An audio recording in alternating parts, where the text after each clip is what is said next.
out, gives you 9. Yep. I mean, I can get that from a guy for $3 or $4 million a year, as opposed to a contract extension. I'd rather have Sidney Bay out there. Right. Well, my thing is I'd rather see AJ Griffin out there. Or AJ Griffin. Right. But anyway, we'll talk about it a little bit later in the show. We'll get you ready for this home opener. Steve Koonin, Puffy K will be here, right? So stay tuned for everybody's favorite CEO, Steve Koonin. As you mentioned, Brian McFadden is going to join us, get his take on the NFL weekend. I got to be honest with you, I was at the dinner with some good friends, and I feel like as a Sports Talk radio host, I'm a little negligent of or dereliction of duty, whatever the phrase would be. I didn't watch 1 minute in real time of that Thursday night game. I watched the highlights this morning on Good Morning Football. I thought the Bucs were okay, but they still score. And at Buffalo, Buffalo just kind of, I don't know, they kind of meander through everything they do. Josh Allen had a scare with a big hit yesterday. What'd you think? Yeah, no, what I think is the Bucs lost. Right. And now the Atlanta Falcons sit one game clear, and they're going to Tennessee with a chance. Look, I'm starting to get more and more and more bullish on this team. Right. And if they believe, when we're talking about, Dave Ragone and Arthur Smith and Terry Fontenot and the Bray, if they believe they're seeing growth in Desmond Ridder, I know. But if they believe they're seeing growth, because aside from the bad stuff, which was bad, he made 4 or 5 really good throws in that game. Right. Really good throws. And we're not just talking about the throw to Pitts at the end of the game. I mean, with the rollout dump off to Keith Smith, there was a throw over the middle, into tight windows, a couple of them that were right there. Set the game-winning field goal, that throw to Pitts, amongst others. Yeah, I know that we argued it, and it went viral. We got over 100,000 views on that thing with Carl. I just said when he's really stinking it up, I don't think it's unheard of to throw Heineke in, let him watch, and get some mental reps, because as I said to a couple of listeners on Twitter this week, there's about 5 or 6 Hall of Famers, quarterbacks that were benched at one time in the beginning days in the NFL. So there's no shame in it. I know it immediately becomes a quarterback controversy. People go bananas. I know that Heineke's ceiling is here. Don't know what Ritter's ceiling is yet. Don't want to lose games we should be winning as he develops. That was my point. If it was too nuanced for some, Carl and I got in this rager over it. I'm a Ritter guy. If Ritter could go, clean this week, I'm ready to buy the jersey and have total commitment, John. Problem is, I think we're going to see some turnovers for both teams. It's going to be rainy. They're saying 70% chance of showers on Sunday up in Nashville. So that storm that was coming up through Texas and the Gulf, apparently it's going to be a little, maybe a bit of a quagmire up there at Nissan Stadium. But that may benefit us. I mean, because of us being the Falcons. Right. Because, if Bijan doesn't have his headache, by the way, I don't know. No. I still don't know what that was. But whatever it was like the most overblown thing in the world. Right. I mean, if the coach says, look, the guy's got a headache, the guy says, I got a headache. Okay, I'm not putting him out there. I mean, the medical staff has cleared him, but if he's not 100%, guess what? We have other options. Right. In Tyler Algier and CP84 is ready. We can go. At the end of the day, it's much to do about nothing with the NFL investigation because the player played. Of course. 11 snaps. The only thing which I thought was maybe D-Led's Twitter comments that Coach made it sound like he was banged up from last week. So that was kind of like, because then that gets you into, why wasn't he listed Wednesday, Thursday, Friday on the injury report? Exactly. And that's where you would run afoul of them. Well, but I mean, if it's just a headache, I mean, and it's not a concussion. No, I mean, there's nothing you can do if it's within the 10-hour window of the game. Right. So,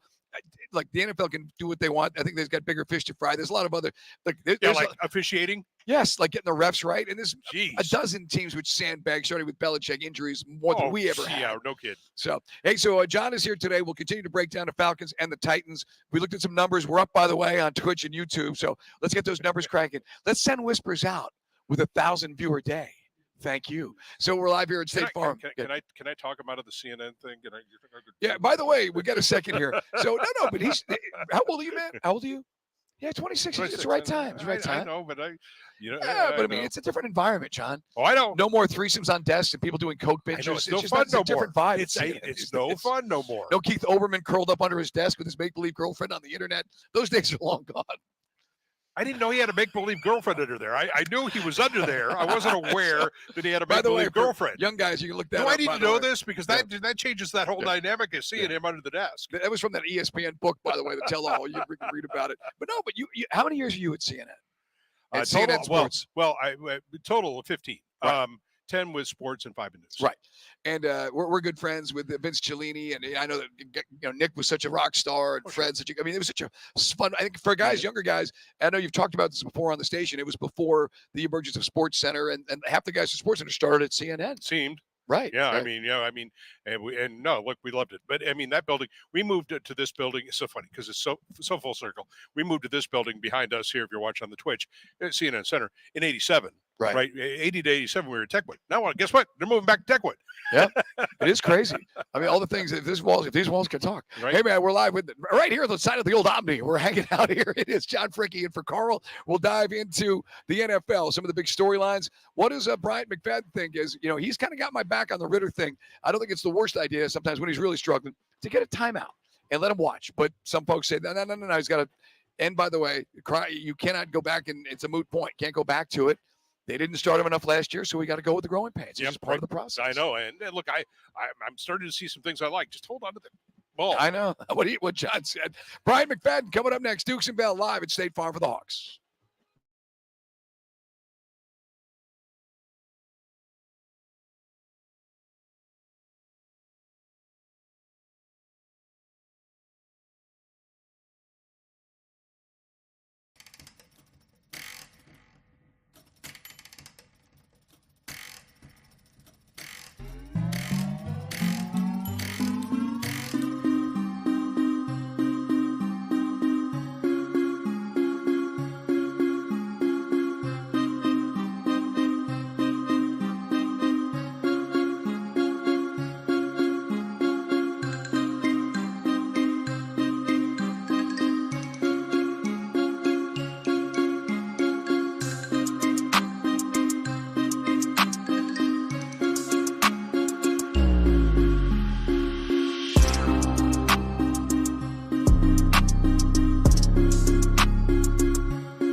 For Hawks, Knicks. On Sports Radio 9, The Game.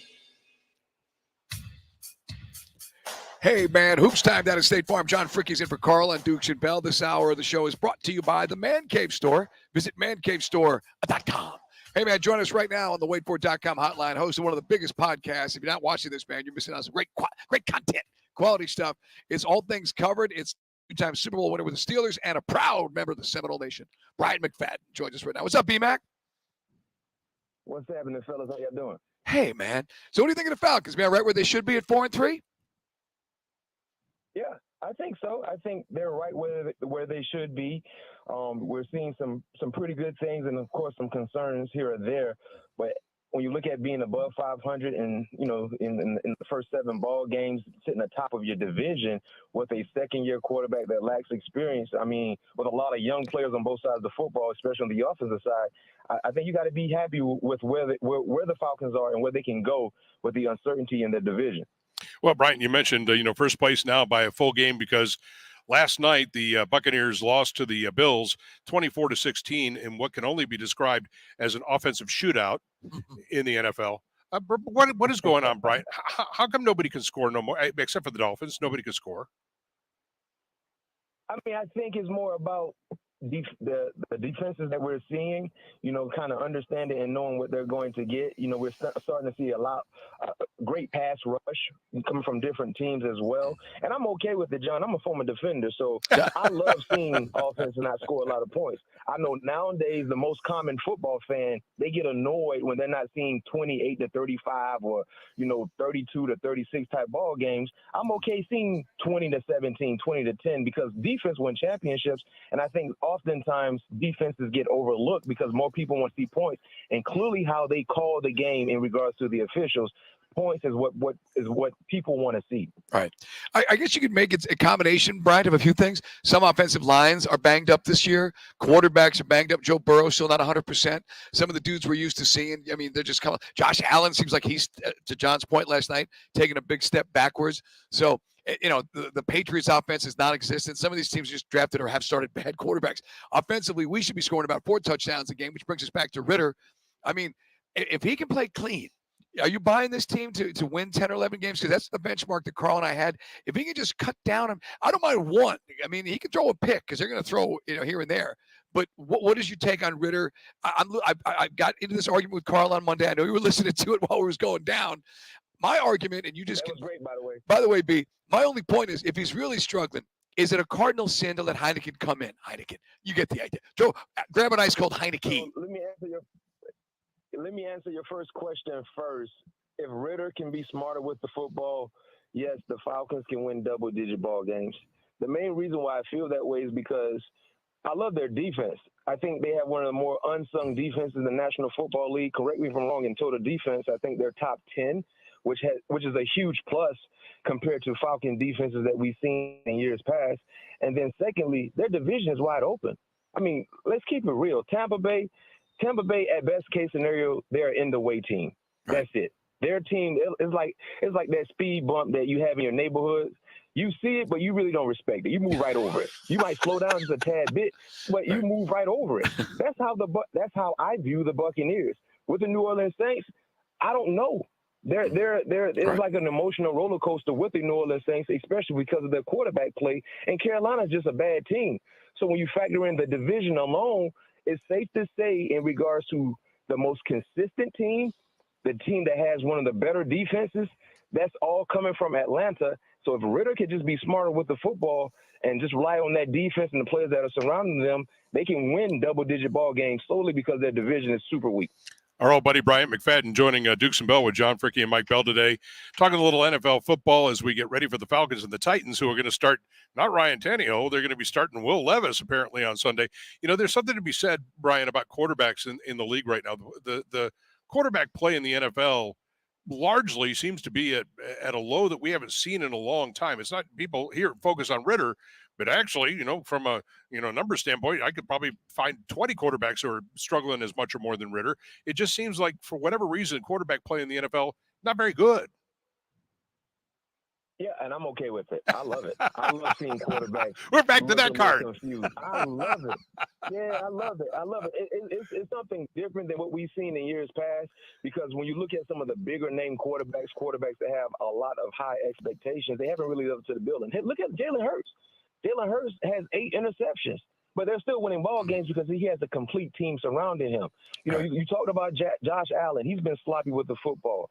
You know, guys like Pat Mahomes, they're in the neighborhood by themselves, but you have other guys that Justin Herbert. Look at Justin Herbert. You know what I mean? So Brock Purdy is coming back down to life as well. So I just love seeing the uncertainty with these quarterbacks, because it makes watching the game so much entertaining, because you don't know what to expect.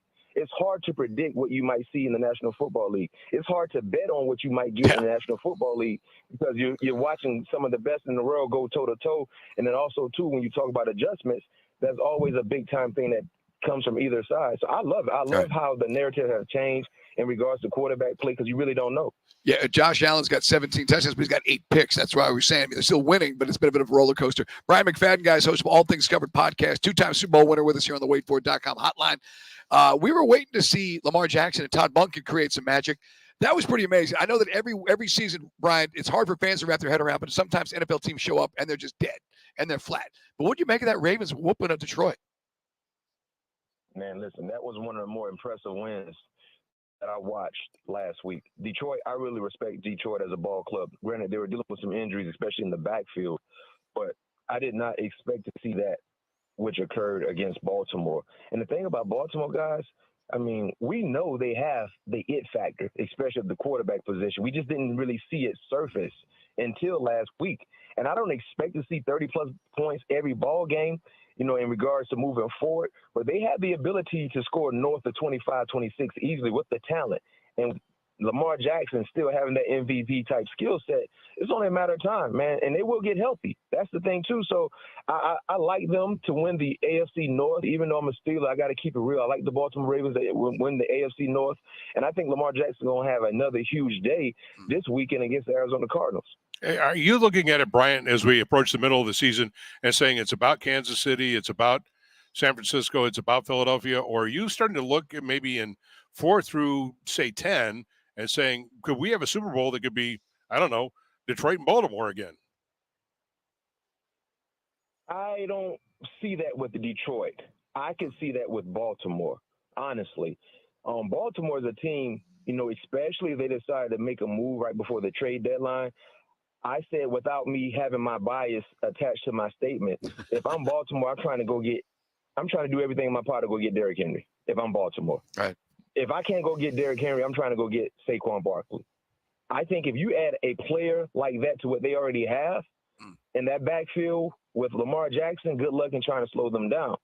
So I have more faith in a team like Baltimore making a deeper run than the Detroit Lions, because I trust their entire team more so than what I'm seeing from Detroit. And also, too, it's a little more sticky in the NFC. You talk about San Francisco, you talk about Philadelphia. I like those two teams above the Detroit Lions anyway. In regards to the AFC, I mean, it's Kansas City and who? Right. You know what I mean? You have a few teams that are fighting for the second and third best spot in the AFC.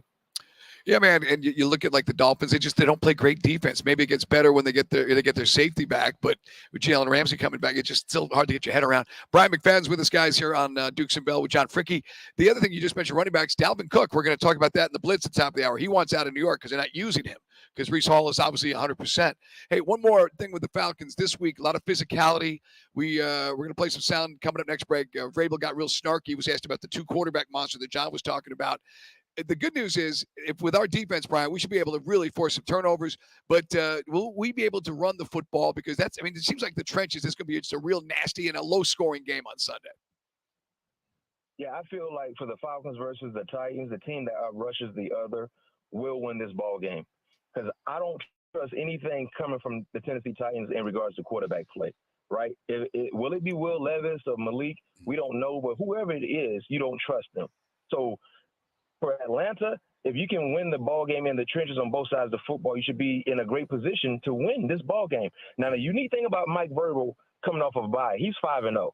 I mean, he's a guy who I consider to be in the Andy Reid neighborhood when given extra time to prepare, because he has 2 minutes prepared and ready to go. So he's 5-0 coming off of a bye. That's impressive. But the issue that he will run into this Sunday is inexperience at the quarterback play, and it's imperative for Atlanta to make whoever starts at the quarterback position, whoever it is, they got to make them look like a guy who lacks experience. You talked about some of the running backs, which some teams might be trying to move for. The trade deadline's coming up on Tuesday. I don't know what the ask would be. I don't know if I could give up a first-rounder, but if you could ink him to a deal, what's your thoughts on Donnell Hunter and how good he'd look in a Falcon uniform?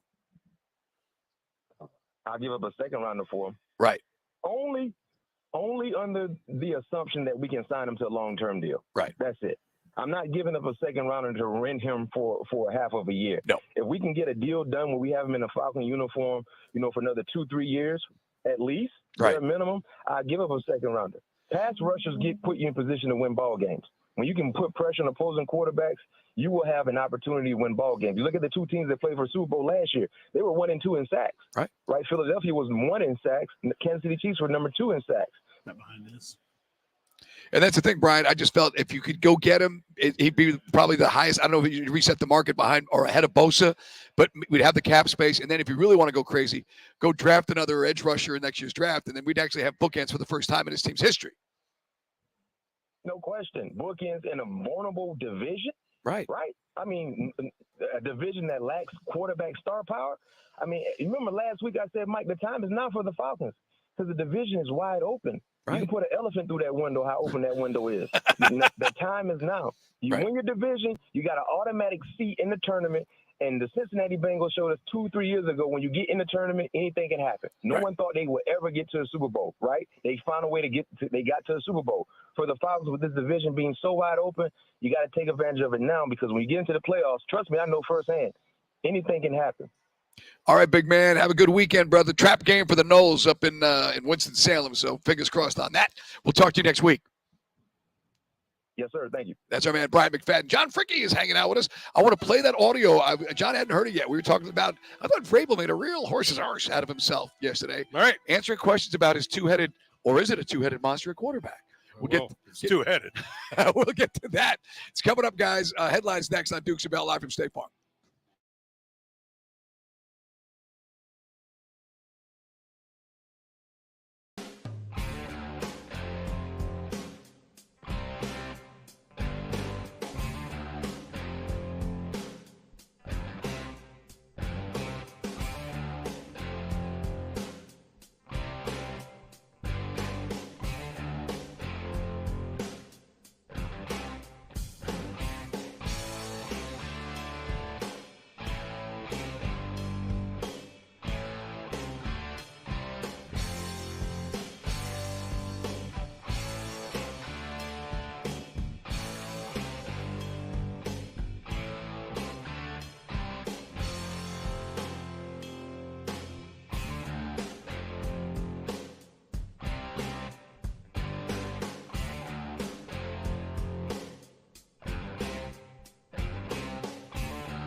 north to watch the Falcons. A lot of folks heading south down to Jacksonville for the cocktail party. And maybe we'll get a chance to talk to some of you guys. You want to call into the radio station later. We'll be talking dogs and get John's take on what should be a win for Georgia, but the 14 points and just how this is going to play out. Carson Beck homecoming.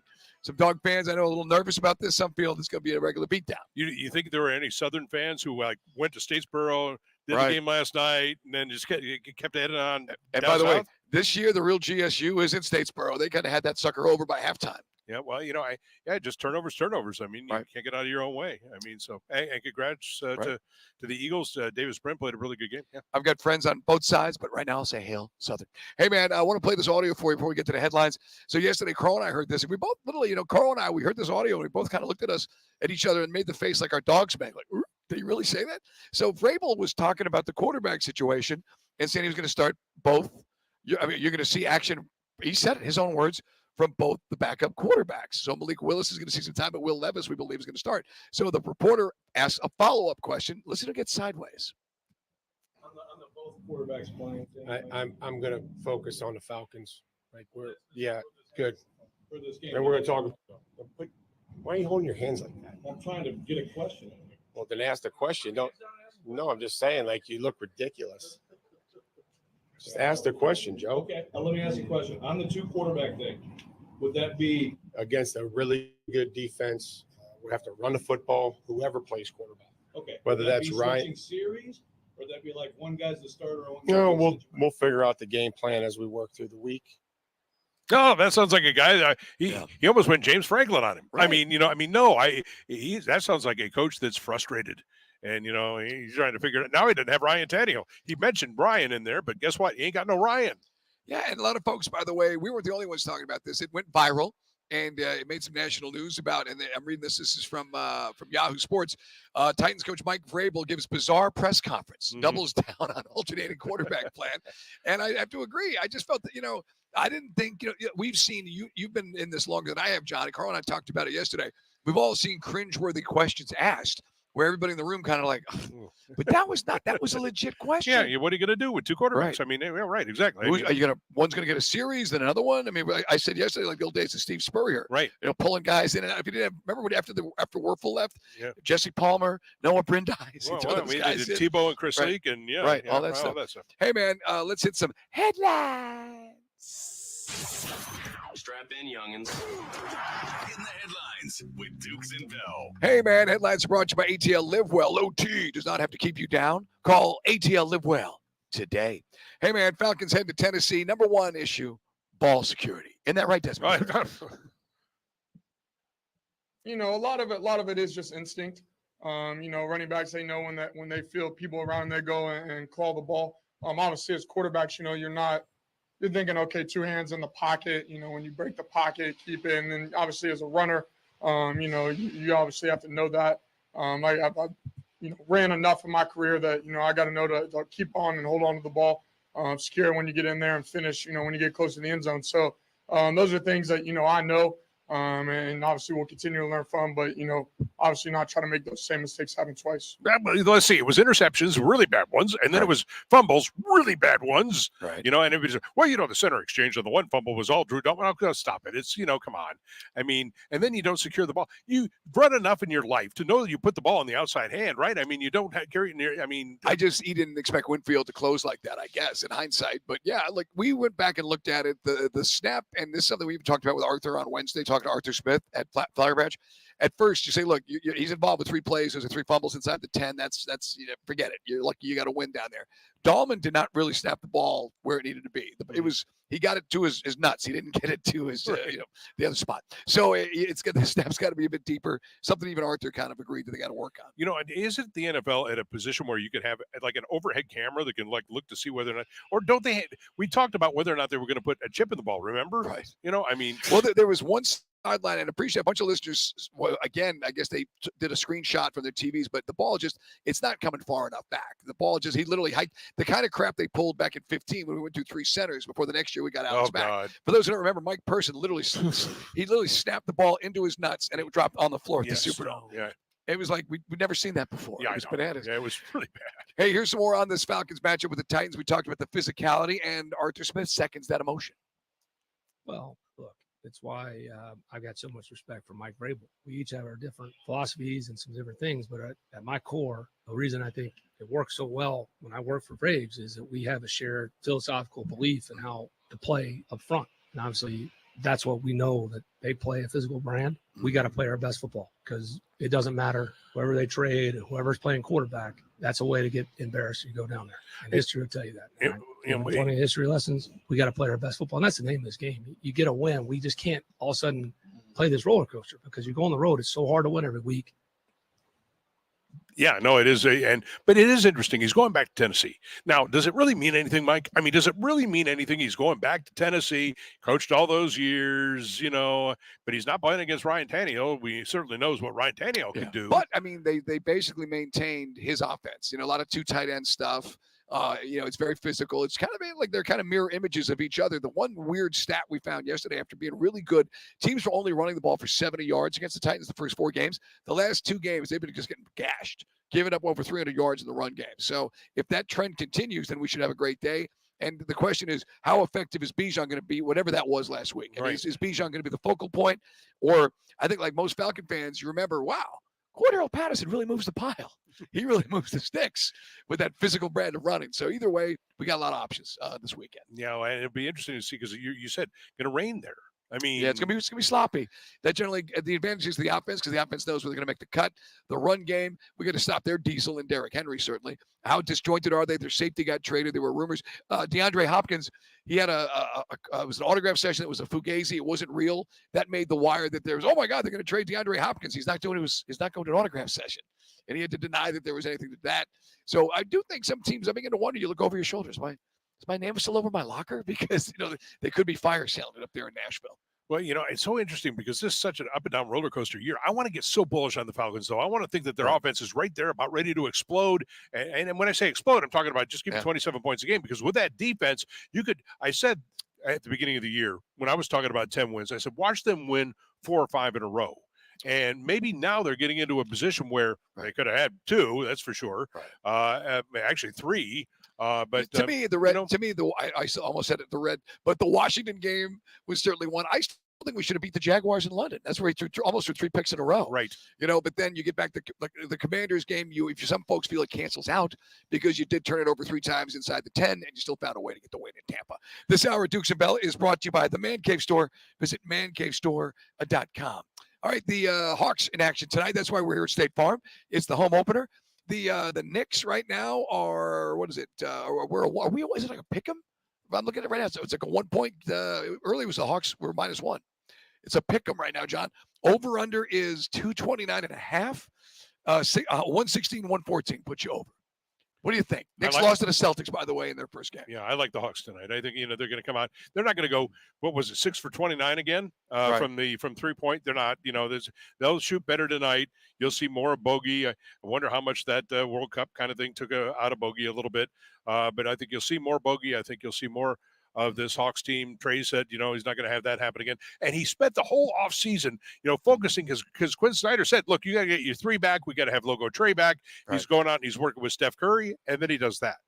Yeah, man. And the other thing last night, 2 things. You had the Thursday Night Football on Amazon. You also had the Bucks and the Sixers, which is the marquee game. And, of course, the beard was not there. The NBA is investigating why Harden wasn't active. I think we all know. But I mean, come on. I mean, you're not getting on a plane. Well, Philadelphia, they said they left him to his own devices between strip clubs and buffets. Right. And then magically they expected to, I don't know what's going on. But they do have it now. The language was approved in the offseason about the load management thing, but more importantly, stars must play on national games, and he obviously did not show. Right. I know it's a show, if you know what I mean. Right. Speaking of a show, the Bucks did lose last night. Those Thursday night games are such ringers for the players. I mean, just going through the ringer because you're not 100%. That's why nobody likes playing those games with a quick turnaround. If you didn't see it, Tampa Bay and Buffalo, Josh Allen took a big hit. He threw for 324 yards, 2 TDs, and a pick. Here's Josh, though, on his shoulder, which everybody was freaking out about. Took a little fall on it and just felt a little funky about it, but just trying to keep it warm and keep it loose. I'll be sore for a couple days, but we'll be fine. 10 days to get right because obviously Thursday night. This is one of the reasons I'm kind of bullish on the Falcons. First off, I actually look at this Falcons team, and at times, we know their defense can play. And at times I look at their offense and think, okay, the offense can play a little bit. Having CP84 back, okay, you can play a little bit. Do I think they ought to go out and try and make the team better before the trade deadline? Sure. Right. But the division is very winnable. I think the team is getting better as it goes along. And from a functional standpoint, look, what's the most important thing in the NFL? Literally the most important thing is to stay healthy. Right. And the Falcons have stayed healthy so far this year. And by the way, That's knocking on whatever this is.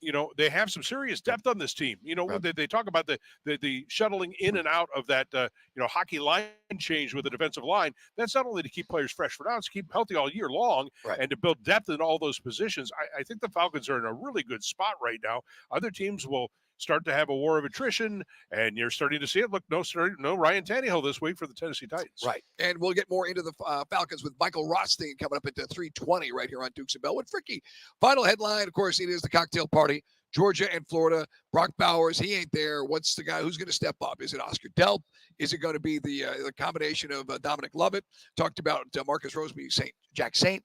And more importantly, how does Carson Beck handle it? I'm not betting this. If I was going to, if you're going to force me, I would take the Gators to probably lose, but to cover the 14. I just think it's going to be I think it's going to be a drag, a knockdown, drag out for maybe a half. And then if are it you goes stealing right, my picks from later on in the show? If it goes right, Georgia will then you really blow doors in the second half. Maybe a little bit like the Auburn game, hopefully better than that. But I'm just a little skittish because when a guy here's a pie chart. And the Pac-Man part, which is not the mouth, that's the offense that runs through Brock Bowers.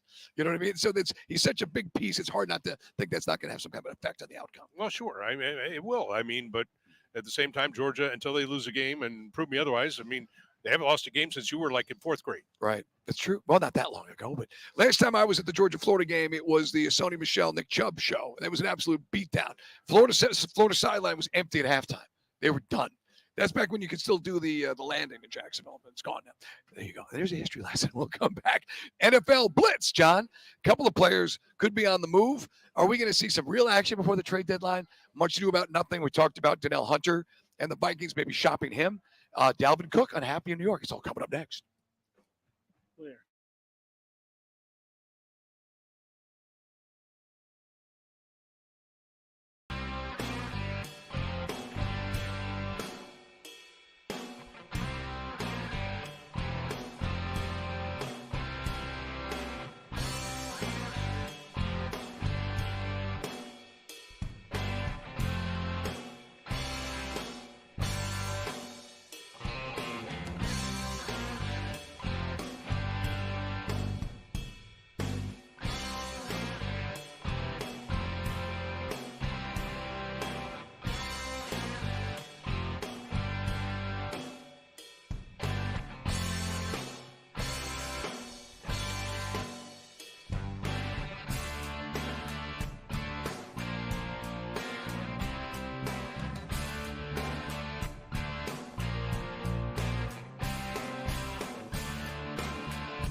Sports Radio. Can't believe we're losing you to CNN, man. Live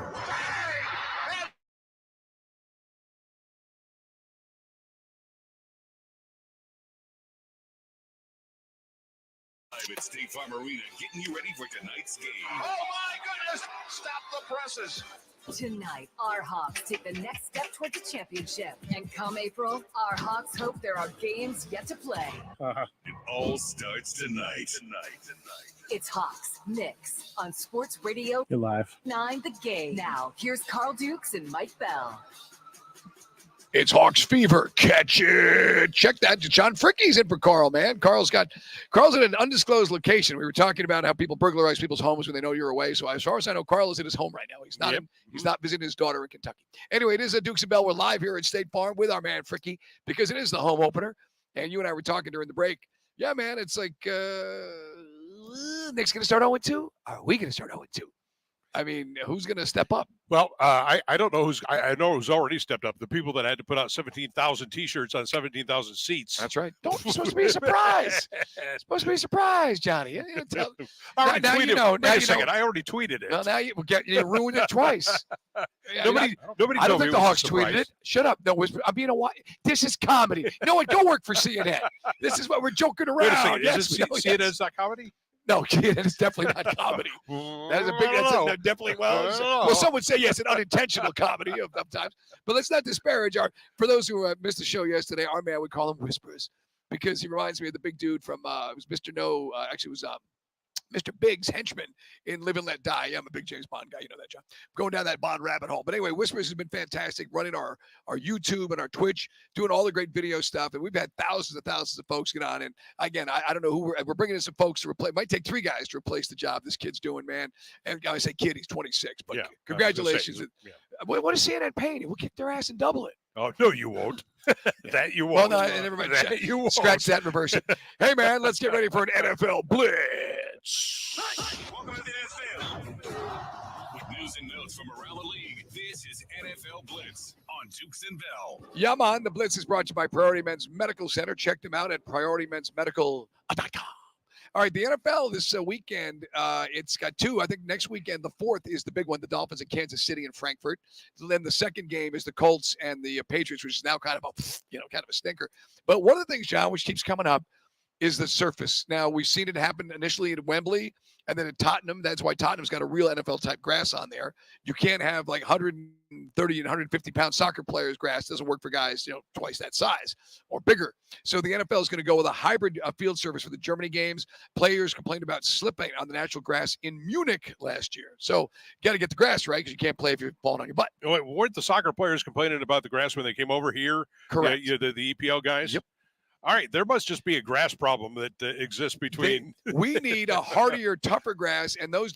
I'm not bagging on soccer, but those guys need more wispy grass because they're sliding, and there's a lot more, movement, and it gives. Okay. But the hybrid surface installed even in Germany, where it's the Uber turf. Yeah. To say the turf to miles the world, easy. Yeah, man, it's going to be. At the Deutsche Bank Park, and it's going to be a hybrid surface. Last year, the game in Germany was bananas. Even like an hour after the game was over, the fans are still singing and going bananas. They love it, man. I had a chance when I was in Europe in 2007 for the first regular season game. In our section, there were Dutch, there were British, Scots, and there was a ton of German dudes that made the trip to London because they were all. It's funny. It was like a kaleidoscope of colors. Everybody had their favorite teams. They're just all sitting around saying, "When are they going to kick the ball? Kick. They love They were there. They love the contact. These guys are not. That's what's so funny. I'm like, so who's your soccer team? 9. I don't know soccer. I love rugby. I love football. Same thing with the Brits. The guys, like the people who dig it, and like it's never going to overtake the English Premier League. We get that, or the Bundesliga, or obviously the Champions League, which is all of them with the best 4 teams every year. But it is still got a really big, obviously, growth. You've seen the growth spurt, and the market is huge. That's why the NFL is doing 2 in Germany this year. That's why they're going to put teams over there. Right. Will you stop it? They're not going to put it real quick. All right, I'll indulge you. You got 30 seconds on the clock. You really believe in our lifetime there'll be NFL football based in Europe? Yes. Okay. So it's going to be a team that can't get a stadium? I mean, think of the tax ramifications, how the Players Association would push back on that, because those guys will lose their shirts playing over in Europe compared to our tax brackets here in the States. Just one argument off the top of my head. Well, I just said, you asked me. I said yes, because so you dig it. Arthur Blank has said there's going to be a team at Tottenham, a team at Wembley. And I think there's also going to be a team in Munich or Berlin. So you're saying not relocation, but expansion. Expansion. Oof. Ay. Well, the television dollars are just too great, and the NFL can structure contracts in such a way as to offset taxes and whatnot. But we can't find 10, 15 good quarterbacks now. I hate to continue to dilute the field. No, their quarterbacks are going to suck. Right. Yeah. No, but I'm just saying in general. I mean, we can't even like elite franchises can't find the quarterback. No, the quarterback in Germany is going to be named Dieter, and he's not going to be no good. I just imagine like the NFL draft night, and you're going to the Rhine Fire. Yeah. What? Where? I'm going where? Yes, you're playing. Those guys will be about as excited as Elvis was when he got drafted. Well, I mean, they could come to the Red Stallions. Yes, and by the way, for those who haven't been following the Falcons social media, when the Titans did their schedule release, they basically did a man and woman on the street feature on Broadway in Nashville, and they were showing the logos to different folks, and some folks were obviously not as passionate about the NFL as we are. So when they showed the Falcons, like, yeah, Red Stallions. That was like the girl, right? Was it a girl? Yeah. So that's why the Falcons social media this week says Red Stallions at Atlanta Falcons. Yeah, because there's a couple of diehard Falcons fans, Dave and Deb Farrell, who are friends of mine, and they are, they do the post-game stuff. They're at every game. They're headed up to Nashville now. They're probably on the 2-4 about to head over the mountain outside of Chattanooga. And they're headed up to Music City now to go to the game for the weekend here. And so I imagine that, because I think we're on the cusp of Falcons fever in this town. I think you beat the Titans. This town wants to go crazy for they're just sitting on the edge. The Red Stallions. Red Stallions. They're sitting on the edge of wanting to explode for this team. Right. It wouldn't surprise me if we had. I don't know how many fans will be there for the Falcons. Right. Would 5,000 surprise you? This week, yeah, I think we're definitely going to get at least 2,500. Right. I think I've got to interact with a bunch of folks on social media that say they're going up there. There's a number of parties. Some are officially sanctioned by the Falcons. Some are just fan groups that are doing their thing. I put the link up to one at Mike Bell ATL for folks that are going. Some of these are sold out, but it is going to be a blast. I've always felt that Tampa and Charlotte, and now whenever we have a game in Nashville, obviously every couple of years, it's just first off, it's inexpensive. It's a great time. You can always get a hotel. You might not get a hotel off Broadway, but you get a hotel and take an Uber. But it's always a great vibe. So hopefully we will. And again, I just think it's the Desmond Ridder thing. He's got some very vocal supporters. Believe me, they were lighting me up like a Christmas tree this week. And then there's also folks that are like, well, I needed to play better because let's not squander what's been an amazing, By the way, amazing opportunity to win this division because our defense is so good. By the way, both are true. Right. Yeah, I mean, the truth lies in the middle. Right. But you see good things from Desmond. I mean, he made some really good passes. You talk about the leadership and stuff. He does have apparently a short-term memory because he can't remember when he fumbled last. But, I mean, he does make, in the last couple of games, really bad turnovers. Right. And this is the growth curve you talked about. Should they have played him again last year? I mean, they're having to go back to rudimentary. It's like going back to camp this week at practice at Flowery Branch when they're doing don't fumble drills. I'm like, oh my God, we're back to like football 101 when you were in ninth grade trying to make the junior varsity team. No, I mean, look, the thing is, any argument that Carl and I had or you guys are having over, it's a moot point. They're not moving on. The only way you're going to see Heineke, heaven forbid there's an injury, don't want to consider that. He's going to learn they box themselves into the situation because, guys, what do you mean they box themselves in? Because they didn't get to him soon enough last year. Just concede. Now, again, I never want to concede a shot at a division because once you're in the playoffs, anything can happen. But last year, because the Bucs were so bad, gave them the opportunity to, unfortunately, keep rolling Mariota out there, even though the ceiling, if you're watching us on YouTube, very low. They should have just benched him right after the Carolina game. I mean, I got to be honest. Had Tom Brady and the Bucs just ran away with that division, Ritter might have started 10 games last year, but it never happened. Right. And I understand they want to go with the veteran because they thought we had a shot. The noodle arm quitter? Yes, bingo. The noodle arm quitter. Hey, real quick, not a quitter, but he's a battler, but he's now losing 3 in a row. Let's hear from Baker Mayfield last night after they fell. Tampa Bay did to Buffalo. Hold on. Oh, I'm sorry. I threw an audible at you. I figured we'd just run through all of these audio cuts that you have to yell Omaha. Yeah, Omaha. Omaha. 22. Check that. 23. Got it. Here's Baker. Losing 3 in a row sucks. There's no way around that. It's just it's a feeling. So, but we showed fight tonight. That's the one thing that we can hang our hats on. Good fight. Keep showing fight there, Baker. Yeah, so that's 31 points in 2 games. We're having our offense. Their offense more anemic than ours is. He and the wife live in that stadium. I mean, they take up residence there. I think they'd enjoy living at Raymond James more than the Cleveland Browns place. At least you can run down Dale Mabry and have some fun. Here's Dalvin Cook. We mentioned this earlier in the show, talking to Brian McFadden. He got to sign thinking that maybe Breece Hall wouldn't come back at full steam. Well, Breece Hall's been a machine when he's on the field for the Jets, and the Jets are not using Dalvin Cook. Look, Dalvin Cook has still got tread on the tire. This guy's a 1,000-yard receiver. I'm a big Dalvin Cook fan from his Knowles time. Here he is on being upset with not getting a rock. No, of course it's frustrating. I'm an honest person, man. Like, I work. I want to play. That's just anybody. And yeah, it's frustrating because it's new for me. Like, I come from getting the ball 20 times a game, however many times. I come from that. But yeah, of course it's frustrating, and it's something that I've been adapting to. And like I said, the people that's close to me, helping me, get to where I need to be. In case you're wondering, John, he's making $7 million. So right. The Ravens, if the Ravens can't consummate a Derrick Henry deal, maybe this goes down to Baltimore. Did he go to management when he signed with the Jets? Did he say, I'm going to get 20 carries a game, right, as long as I'm healthy? But Breece Hall comes, well, okay. I mean, I don't think anyone expected. I think he thought that Breece Hall wasn't going to be 100%. He could get 20 carries a game. Well, all right. So trade me. But he wants to. But here's the thing: I can steal money for you for $7 million. He says, "Look, I want to go play football somewhere because he's still got some football left, and he wants to hopefully bankroll it to a. I don't think he's going to get a big deal, but if he does well somewhere in the season that's remaining, he can get a 2-year deal with somebody." Well, and again, that's how it goes to what Brian McFadden was saying about Baltimore needing a running back. Okay? Right. That's why I said Baltimore's a spot, man. Could be a good hookup. Micah Parsons, a lot of talking on podcasts, a lot of talking to the media. I love his game. I like his honesty. Sometimes it's like, look, dude, you're playing for the Cowboys. You're going to get heat. But here he is talking about the new number 1 team in the league.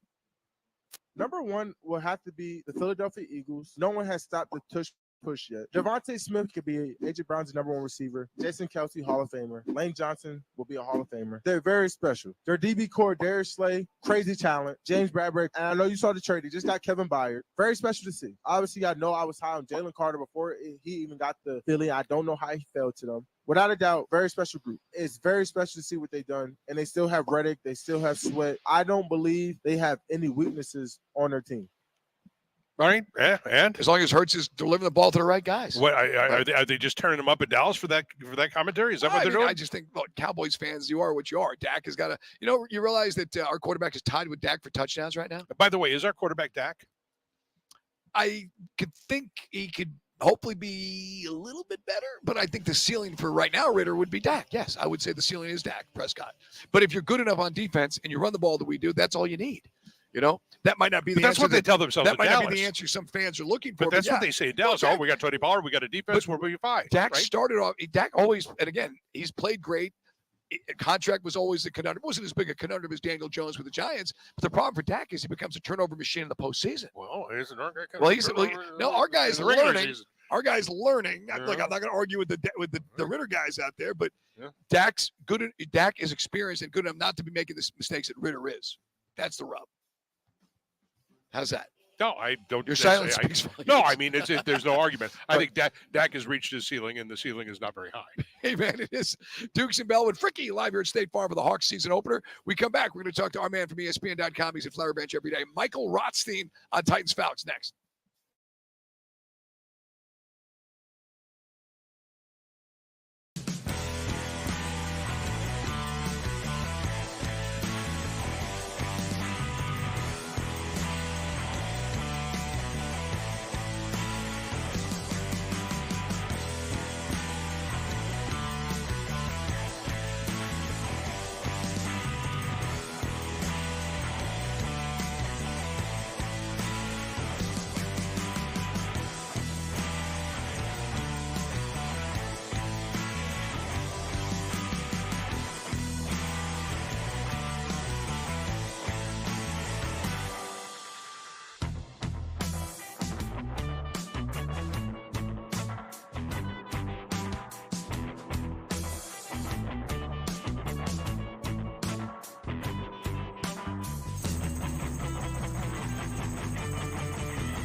magically appears. None of this matters, of course, because if you weren't here, you're like, why are they playing, Daft Punk?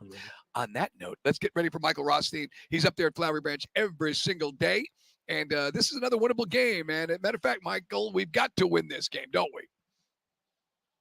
Yeah, by the way, every single day except for today, because I'm actually in Orlando today. Fairly historic boxing match happening tonight. Right. So I've taken a break from that. I'll be in Nashville tomorrow, but I'm staring outside of my hotel room in Orlando today. I know Mike's a big boxing guy. Yeah, this is a big game, though. Right. Well, the thing is, the physical nature, by the way, as a journalist who covers football all this time, how surprised were you, by the way, Vrabel was acting so squirrely over the dual quarterback question? I'm not, because, listen, there's, precisely less than zero tape, except for maybe a little bit of preseason on Will Levis. There's a little bit more on Malik Willis. It's the rare time in the NFL where you can legitimately be like, I don't know what you – sorry, can't help you. Don't know what you're going to do. Right. Because I don't think they know what they're going to do. It would actually not surprise me at all if we see both of those guys play. It really wouldn't, because – what have we seen from Malik Willis, right? Like, our sample size has been poor. We'll call it that. So say they do start Malik Willis and he plays badly. Well, then they'll go to Will Levis really quick. Say they go with Levis then, and it's not going well, then they'll go to Malik Willis. Like, I don't think they're beholden to sticking to one guy, Michael Rothstein joining us on Dukes and Bell with John Freddie for Carl today.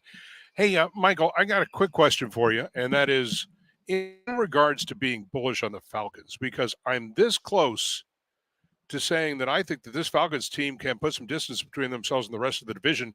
I kind of like where they are, and I think that you got to talk me off this ledge, because I'll go full homer on you, Mike, that I think that this team's going to start to pull away in this division. There's good evidence that could be the case. I'm not going to sit here and try to wet blanket or reason you there completely, and it's because of this. The one key is turnovers, right? Like, Desmond Ridder doesn't fumble 3 times in the red zone, which hadn't happened in 45 years. 45 years. Right. One player hasn't fumbled 3 times in the red zone. They win that game by double digits. Like, Desmond doesn't throw 3 interceptions. You can argue that they're right in that game against Washington. So I don't always go with, like, okay, the coach that I cover is saying this, so I have to believe it's true. Absolutely not. Like, that's not the case. But the reality when you look at it is they put up over 400 yards of offense each the last 3 weeks. Desmond Ridder's thrown for more than 250 yards each of the last 250 or more yards, each of the last 3 weeks. So their passing game is there. We know their running game exists, even though it's been a little bit hit or miss. But if teams have to start worrying about Desmond Ridder throwing the ball and Drake London and Kyle Pitts, that's going to open things up for Bijan Robinson and Tyler Algier and Cordero Patterson. And the one thing we can say with pretty good consistency right now is their defense is good. It's good at every level, and they have some depth everywhere. And defense, generally, once you're starting to see a defense be good in a season, that defense ends up being good all year. It's not like all of a sudden things will flip on you, barring, obviously, some sort of injury. Michael Rothstein with us from ESPN.com covering the Falcons. One of the weird numbers we found, Michael, looking at this week's matchup is Titans are really good against the run, but the last 2 weeks they've really gotten blown up in the run game. They do base 3-4. You think can we get the run game going, and is Bijan going to have a big day after all the weirdness last week? It's funny. I actually do think Bijan Robinson's going to have a big day. Go back to this, right? Okay. And I'm not saying that any of this was planned. Being very, very clear, none of this was, I think, fully planned throughout the game. But what happened after Drake London only had 1 target and a drop? And what was the immediate response by the Falcons the next week? They got Drake London going early because there's a whole bunch of attention on Drake London. Well, there's been a lot of attention on Bijan Robinson. If it is to be believed that it was headaches, he has said all week he has been fine. I talked to him on Wednesday. I talked to him a little bit on Thursday. He seems like the type of guy, too, who's like, you know what, listen, I'm good now. I'm going to go play now. And almost every week that he's done that, we've seen him have some level of success. So I would say, yeah, there's a possibility, but the good thing for the Falcons right now is that they do have 3 guys who can run the ball and can run with success. You look at what they did against Tampa, and you don't need to necessarily rely on Bijan Robinson as much as you were doing maybe in weeks 2, 3, and 4 when the passing game wasn't really working at all, and Cordero Patterson was still hurt, and it was basically Bijan, and you kind of rolled the dice. Yeah, it is. On the other side of the ball, Michael Rusty, I'm kind of curious about. I think that one of the reasons that you're getting a lot of we could sit here and talk about some of the holding calls that were called last week on the defense that I just went, okay, whatever. But this is refereeing in the NFL. I mean, it's just throw your hands up when AJ Terrell's like, I'm holding Mike. If I'm holding Mike Evans, I got to see it. But okay. But the Falcons now with these 2 cornerbacks, Okudah and Terrell, they now can be in a position where they can play pretty much press a lot, can't they? I mean, and doesn't that kind of change the scheme a little bit, where you're not going to be able to get off the ball if you're like a team like Tennessee that doesn't necessarily have wideouts that can beat you? Yeah, I mean, that's part of it.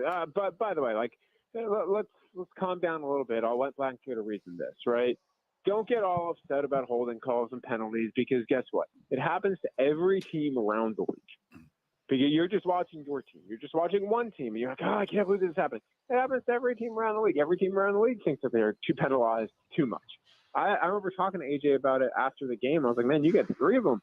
And he's like, yeah. He almost was like he expected a little bit, because he knew it was a physical game against Mike Evans and Chris Cox.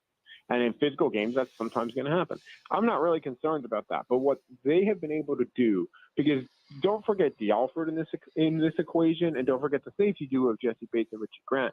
Their secondary has been very good, and that's allowed their pressure to start to get home, not necessarily always with sacks, sometimes with just quarterback hits or pressures, but all of that works together. We heard Dean Pease for 2 years talk about how all of that stuff works in concert, and it just never quite worked. Well, now we're seeing what happens when it works. Michael Rothstein's with us, guys. Talk about that defense, which has been great. I know it might be a pipe dream, and we'll talk next week on Friday, but do you think they'll do anything at the trade deadline, barring some kind of crazy injury this weekend? I know that a lot of folks, and I apologize for pumping air into that fire. I'd love the idea of going and get Danielle Hunter and locking him up, and then having a one edge rusher, go get another next year's draft, and then basically got everything you need on this team. No, I get where you're coming from. I do, but the question will be, how much capital do you want to give up? Right. What are teams really selling there, or is that just smoke? The one thing I think we've learned about the Falcons is this: they're not afraid to be transactional in nature. Those first 2 years, it felt like every week there was cycling, and maybe practice squad cycling, but they were always cycling. They're always looking to make moves. Remember, a year ago, they traded Dean Marlowe. They traded Calvin Ridley. They're not afraid to make moves. I think it's just going to be a matter of, is there something that makes sense for them? And is it something that will not hurt them too much down the road? Because I get where you're coming from, Bell, with Danielle Hunter. I do, except for this. You already have a defensive line group that is older, right? Right. David Omenyata, Grady's almost 30, Calais is 37. If you're going to do that, you almost want to get younger there, because that to me is the area where you're going to maybe have to put some off-season capital into getting younger there fast. So I don't know if Danielle Hunter makes a lot of sense, because you're probably going to have to give up a good amount of draft capital to get him. That's just where I'm at now. Could they do it? Sure, they could do it. I'm just telling you, the way that they have operated, to me, has said they don't necessarily want to give up the draft capital unless it's something they really believe will work very well, very quick. Mike and I were talking a little bit about this, about Arthur Smith going back to Tennessee. Any advantage at all in that, or has it been too far removed? I asked Arthur Smith about that. I don't think there will be. Listen, their offense, they're talking about Atlanta, it's changed so drastically each of the 3 years that Arthur Smith has even been here. I don't think so. It could be interesting in kind of that, critical – I'm just going to spitball this, right? Critical situation, these guys know each other really well. So, is Arthur or Mike going to try and do something to see if they can get him to waste a timeout or something like that? Yeah, maybe there's some of that, chess match stuff.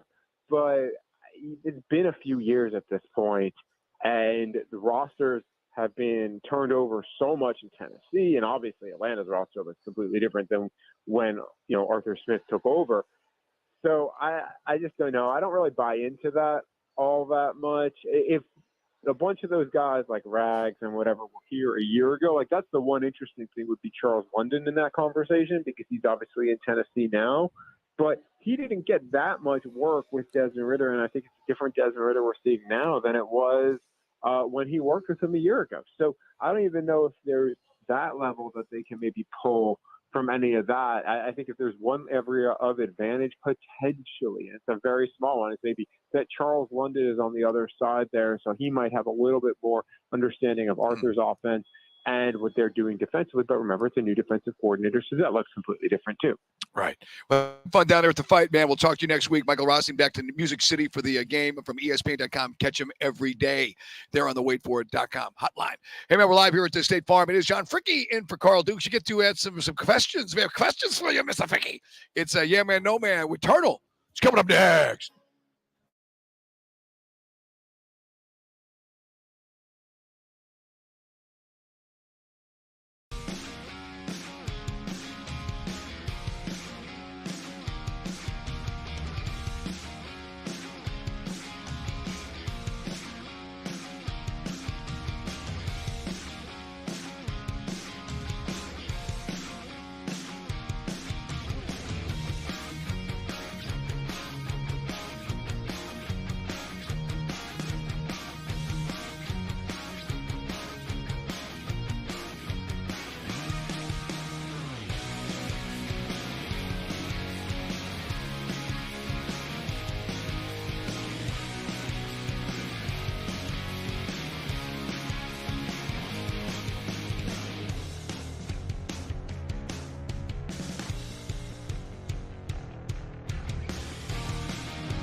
Friday in Paradise. We're live here at State Farm, right behind the Ta in Atlanta. When you're walking in the main entrance, come and see us, man. Fricky is in for Carl, who's off today. We'll both be up in Nashville this weekend. So if you're heading up, hit us out. There's a couple of parties that the Falcons are throwing, and there's a couple of fan-based parties that'll be going down Broadway, and a couple of big tailgate parties outside of Nissan. So it's going to be a good time, fun time. This hour of Dukes and Bell is brought to you by the Georgia Hemp Company.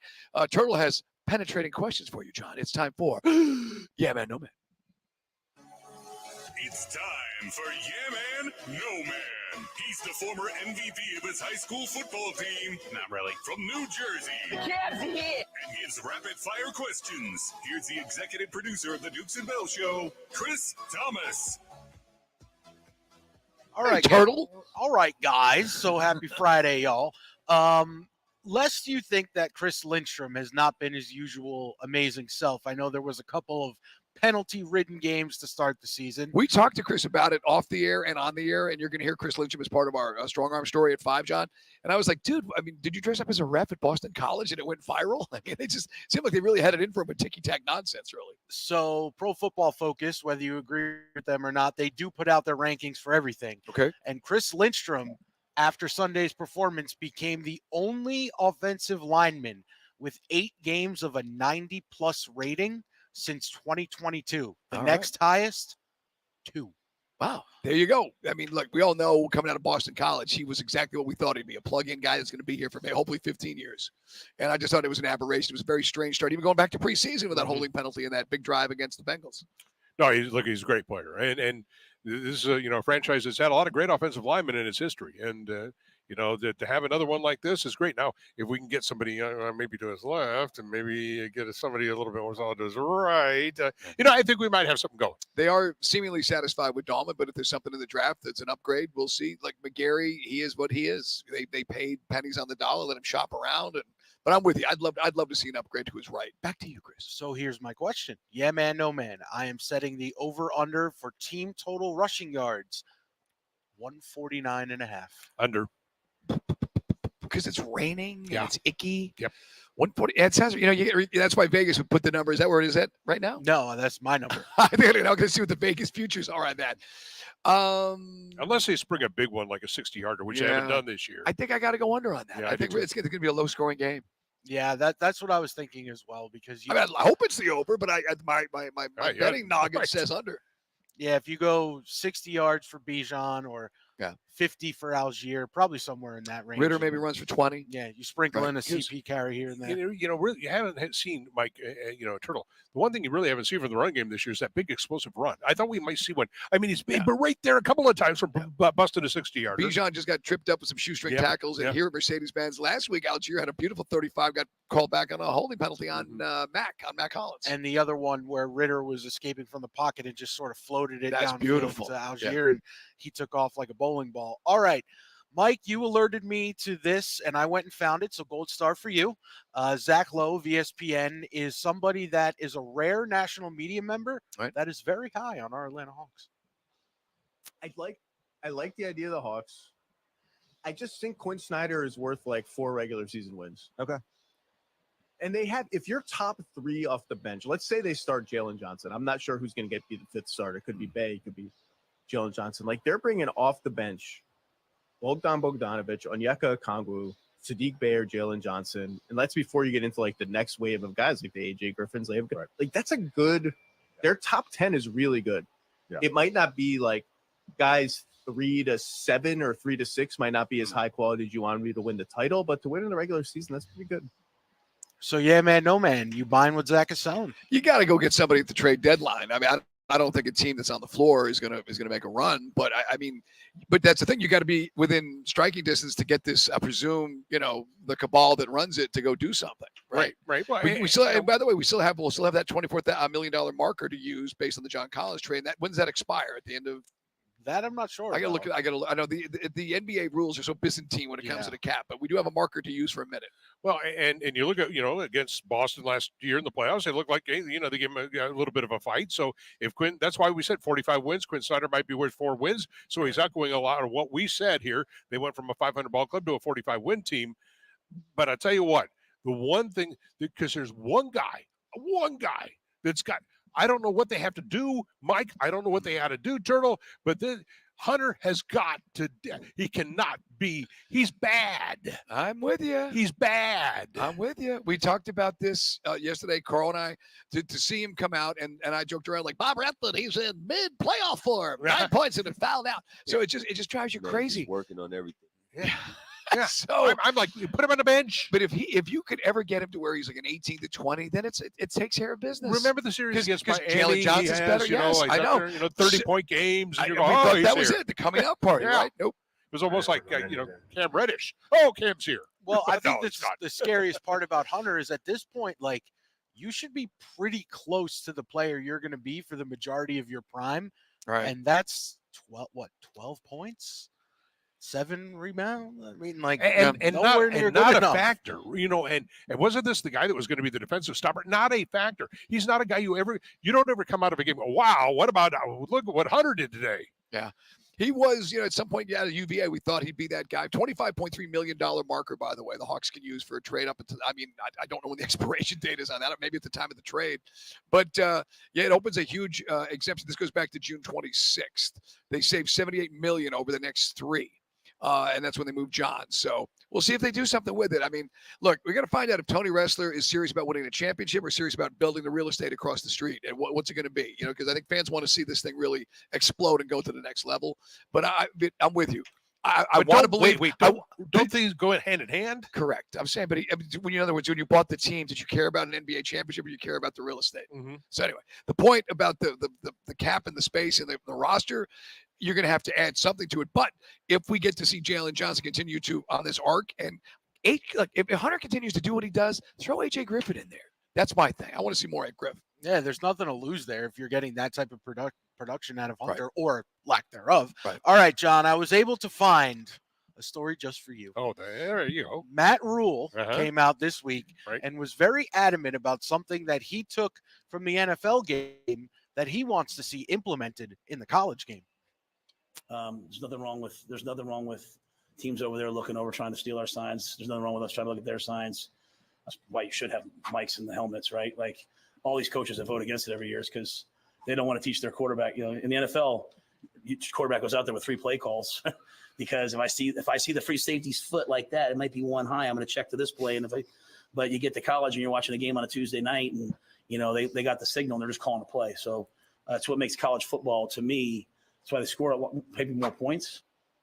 Yeah, no, I mean, look, I'm in favor of my coach. I agree with him 100%. I don't care if you steal signs; makes no difference to me. But they ought to have the latest technology. And there's not enough money. What are you talking about? Of course, there's enough money. Well, but only the really good teams could have it, and the teams that aren't so good.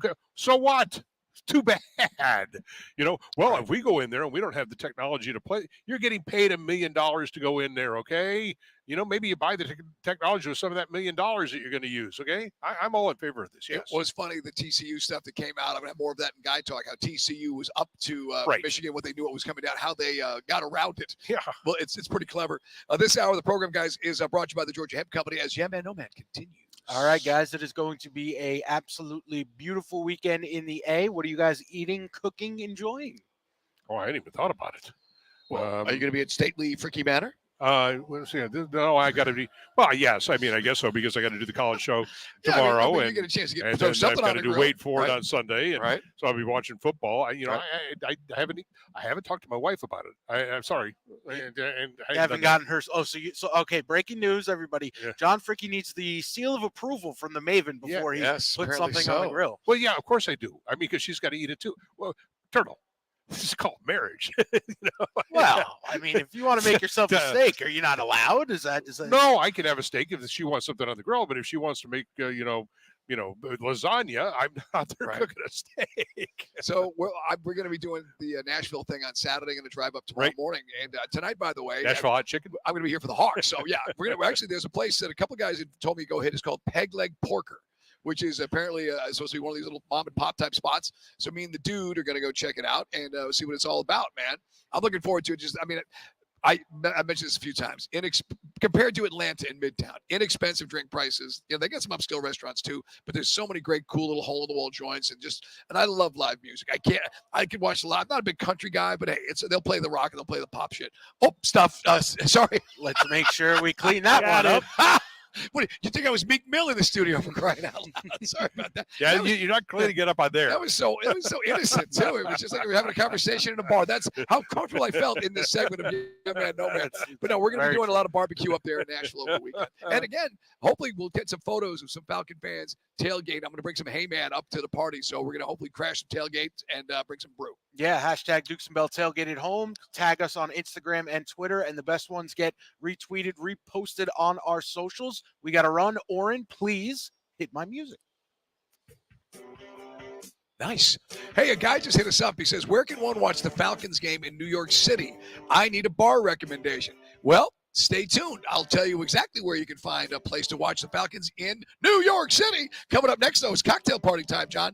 Can the Gators hang with the dogs, or are they going to make gator meat stuff and bites and tails? I'm sorry I cussed on the radio.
for your drive home. I mean, you know how it is. Rockin' and rollin' and whatnot. This is Dukes and Bell. Brought to you by Finley Roofing. Got you covered. Atlanta's You know that most space on Mark trusted and James. recommended roofer. On Sports Radio 92. Game. Hey, man, it's the Dukes and Bell. John Fricke is in for Carl today. We're live on Twitch and YouTube. We're hanging out at the terrace level right across from Killer Mike's swag shop, which is right behind where the camera is. So come down and see us if you got Hawks tickets, Hawks and Knicks. Home opener tonight. Disappointing start, as we know, up in Charlotte. Knicks also got beat by the Celtics. So something's got to give, and hopefully someone's going to go to 1-1. It's going to be us. But we'll talk more about the Hawks this hour, and a little bit later you hear Robert Ory if you missed that conversation with us. Real quick before the break, guy hit me up on Twitter. He's a Falcons fan. He's up in New York City, and he says, "Hey, I need is there actually a place I can watch a Falcons game in Manhattan?" I go, "Yes, I'll tell you." There's nothing worse than having great information and then you find that the place is closed. It's dead. There was actually a bar because I went there once with my wife Becky years ago, and it's called the Watering Hole. Let's check that. It was in Gramercy Park, so right in the middle of Midtown. It was great bar, and they had a giant falcon blow up. I'm just going to show some photos to John, so you think I'm making this up. I mean, this actually did exist. Look, in Manhattan, there's a giant falcon, and there's Falcon fans. Even got Falcon logos on them. It went out of business on January 5th of 2022. Oh, there you go. So then I said, all right, I'll pivot to my second sports bar. So it's funny.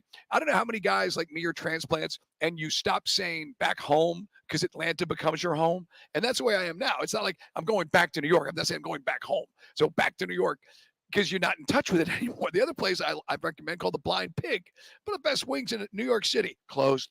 A lot of these guys didn't make it through COVID, or in this case, I don't know what the heck happened. So anyway, if you're in Midtown, there's a bar called Mustang Harry's, unless it's a Ranger game, in which case you're going to be surrounded by Ranger fans, but they got a gazillion TVs. So there's sports bars in Manhattan, but it is kind of cool to be an Atlanta Falcon fan with other Falcon fans in the city.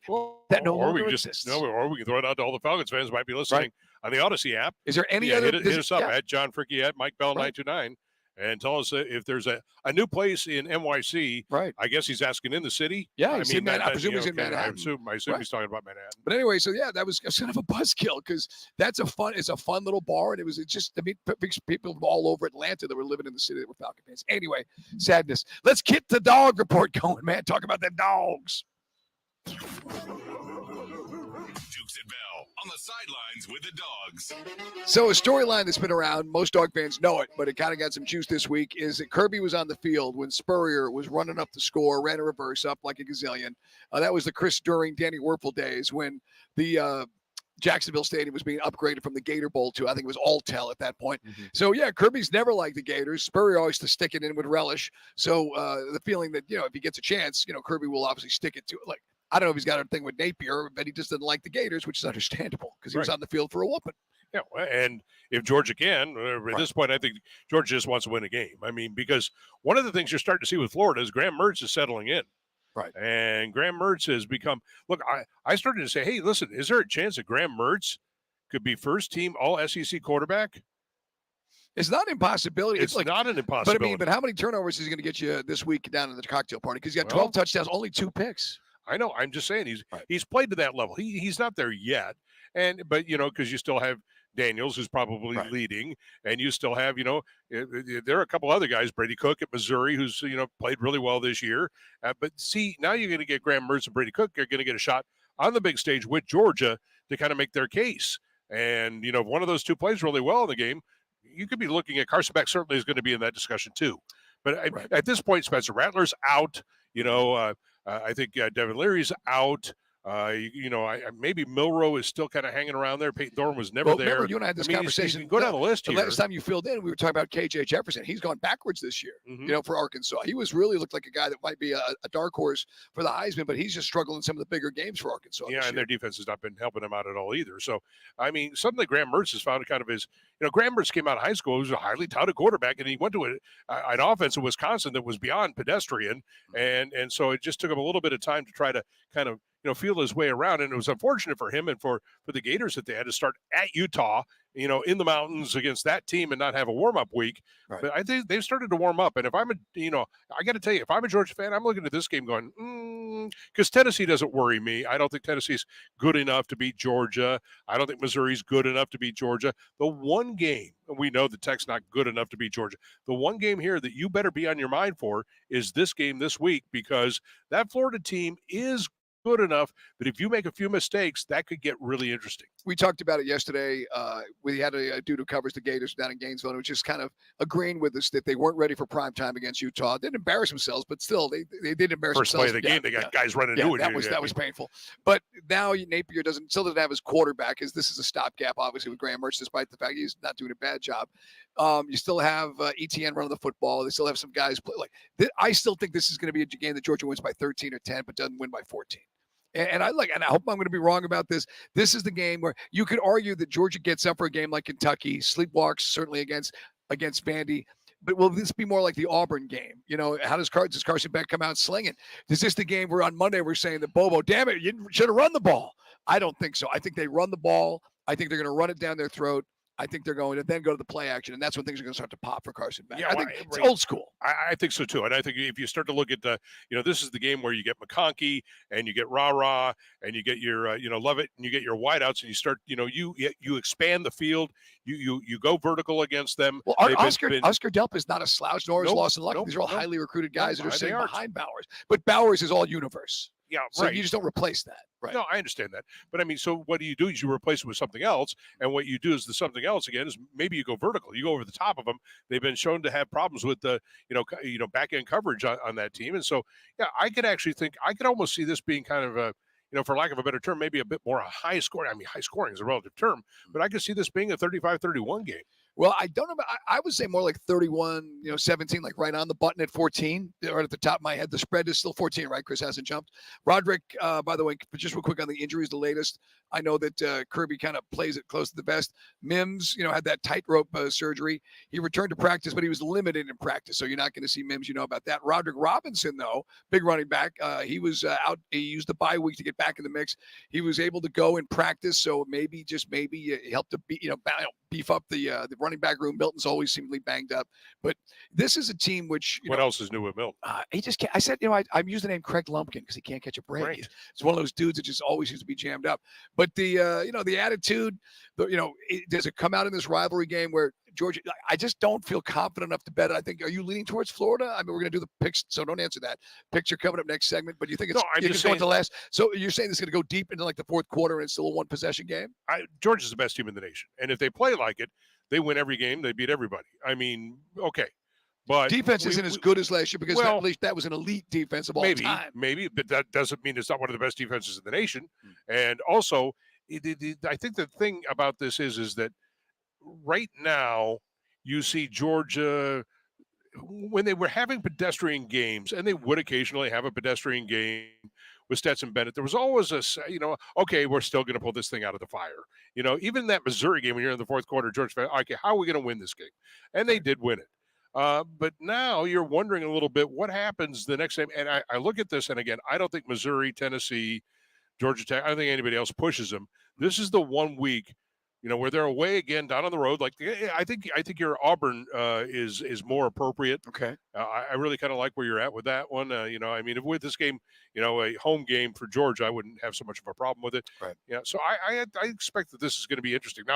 Now here's where Georgia can impress me. They go down there and they win that game 38-10. Okay, yeah. We're talking different things. I mentioned the Kentucky game. All week, Georgia had to hear the noise about Kentucky. So physical. This is going to be one of the line of scrimmage. They smoked him. Mm-hmm. I mean, they just whipped him. It was 21-0 before Kentucky got on the board. And you could argue maybe the same thing happens here. No, to your point, it is a great defense. And if you look at the other teams, the only teams that have a better defensive rank, you could argue haven't played anybody. Right, of course. Ohio State certainly has a statement win against Notre Dame and Penn State. Michigan hasn't played anyone. Their defense is like statistically really good. But again, they played bupkis. But Georgia seems to rise to the occasion. So that's the thing. The pass rush, crazy stat. I forget who do we have on? It was Connor. It was Connor Riley. We had like the sack numbers were incredibly low, and in the final half of the season, boom, they exploded last year for the Georgia. And we still think of that as one of the greatest defenses to ever dress out. So I'm not going to touch it. Dog fans, you can hit us up at John Fricky. I'm at Mike Bell ATL, and a lot of folks in their cars right now heading on down to the cocktail party. It's going to be, I think, a grinder for the first half. I've been saying this all week, so I'll stick with it. And then Georgia kind of stretches their legs, and maybe the button right there is the number, right on 14. So if you bet 14, you're going to push. Yeah, like I say, I think that this is the one game I think is the most intriguing, because one of the things I want to know is, has Billy Napier actually kind of, because there's no question that Florida's got talent. Right. Has he finally kind of gotten the the formula rate down there, and are they going to make a late season push? Because let's talk about not this hang year. on. They're just so up and down. The Tennessee win, I'd put that on Tennessee. There is no team in America that can affect the playoff picture more than the Florida Gators, because they have to play Georgia and they have to play Florida State. True. They can affect the playoff picture more than any single team in the country. Said this earlier, a lot of folks are already starting to pencil in Florida State. A couple of trap games for FSU at Wake, at Pitt, even though these teams record-wise, you'd say, well, Wake always has this, seems to give Florida State trouble, just like Georgia struggles at Vanderbilt because it's such a benign environment for football. Same thing at Wake. There'll be, 20,000 people there, whatever it'll be, and then Florida State will maybe hopefully not sleepwalk, and hopefully Jordan Travis doesn't turn it over. But FSU's looked really good. They've really been a second-half team. I will say this, just real quick. Duke was physical as hell in that game. And when they lost Riley Leonard, that kind of took all the air out of all out of the bag right there. But FSU, a physical team, can get in their face. That's why that Miami game is going to be interesting. Yeah, well, they're going to kill Wake Forest, Mike. All right, but the thing. Just like a Georgia fan would go, well, I'm worried about this or I'm worried about that, or you're a Tech fan. Well, a Tech fan, and unfortunately, you're worried about everything. Sometimes, as Carl says, I'm too close to it because you know all the things. So step back. Don't worry about this one. Okay. All right. Be listening on the radio. So I'm driving up to Nashville. Well, by the way, your Final Four right now, I think Oklahoma's going to get in. I think Oklahoma's going to beat Texas in a rematch. Well, if they do, they're in. I mean, I guess. Because I'm not sure that Oklahoma can win out. Texas now because they lose yours, and Oklahoma should have lost last week. The new QB, but again, everyone's going to have a trap game over the course of the season. But the new QB is more dual threat. It'll be interesting to see because you're presumably not going to see Arch Manning. They're going to, you still have 3 or 4 games you can play without losing the red shirt. But yeah, to me, Oklahoma just looks like who's playing the best defense right now? It looks like. I know their schedule is dog crap compared to the Texas game. Well, but you can say that a lot of teams that are in the top 10 right now. Again, they didn't look very good last week. Does the Missouri game worry you for Georgia? It's at home though. That's the thing. It's in Athens. No, it doesn't. It's a good offense. No, I know it's a good offense. Brady Cook's a good player, and they've got great wideouts, and they can move the ball, but. No, I just don't think so. I think, Georgia's, again, defensively, Missouri's not good enough to stop Georgia. Georgia can just run on them, take the air out of the ball if they want, and slowly bleed them. And then all it takes is one Missouri bad possession, and 7-3 becomes 14-3, becomes 21-3, and the next thing you know, that's over. So I wouldn't be overly concerned about the Missouri game, though. Couple of Florida guys hitting us up on the text line. Ricky Purcell, watch merch to him. Eugene Wilson, trying to go vertical against Georgia's defense. Unless Georgia starts bringing the heat and getting that, amping up that pass rush, which is going to be a slow burn, as we said earlier. Some other folks saying that they think it's going to be Georgia. A lot of guys, I'm right now on a prediction page. This is from all the guys that cover the Gators, right? And it's Georgia by 10 for what it's worth. No, I think Georgia, as long as they don't make a mistake. Right. And then they make a mistake and suddenly, you got a ball game here and you're playing against the best quarterback you might face. It's not out of the question that Graham Mertz will be the best quarterback you face the rest of the year, all the way through to a national championship. What about Ole Miss? What about Jackson Dart? Yeah. I think he's better good. than Mertz. You don't think he's better than Mertz? Not right now. I don't. We will discuss more of this. Mertz is pretty good right now. Later in the Mertz has been solid, if not spectacular. As we said, he's only turned it over the 2 picks, 12 touchdowns. It's a pretty good number. But the playmakers, Georgia's got more. The depth will show through. But do you want to bet it? We're saying lay off. Or are we? Coming up next, it's the pick segment. Turtle is leading the pack right now. Carl, of course, talks a big game. He ain't doing jack. We got his picks. John's going to step up to the plate. It's our pick segment live from State Farm. It's the home opener. Hawks and the Knicks right here. Dukes and Bell with Fricky.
Off at 7:30, Sports Radio 92.9 The Game. Atlanta Sports Radio 92.9 The Game.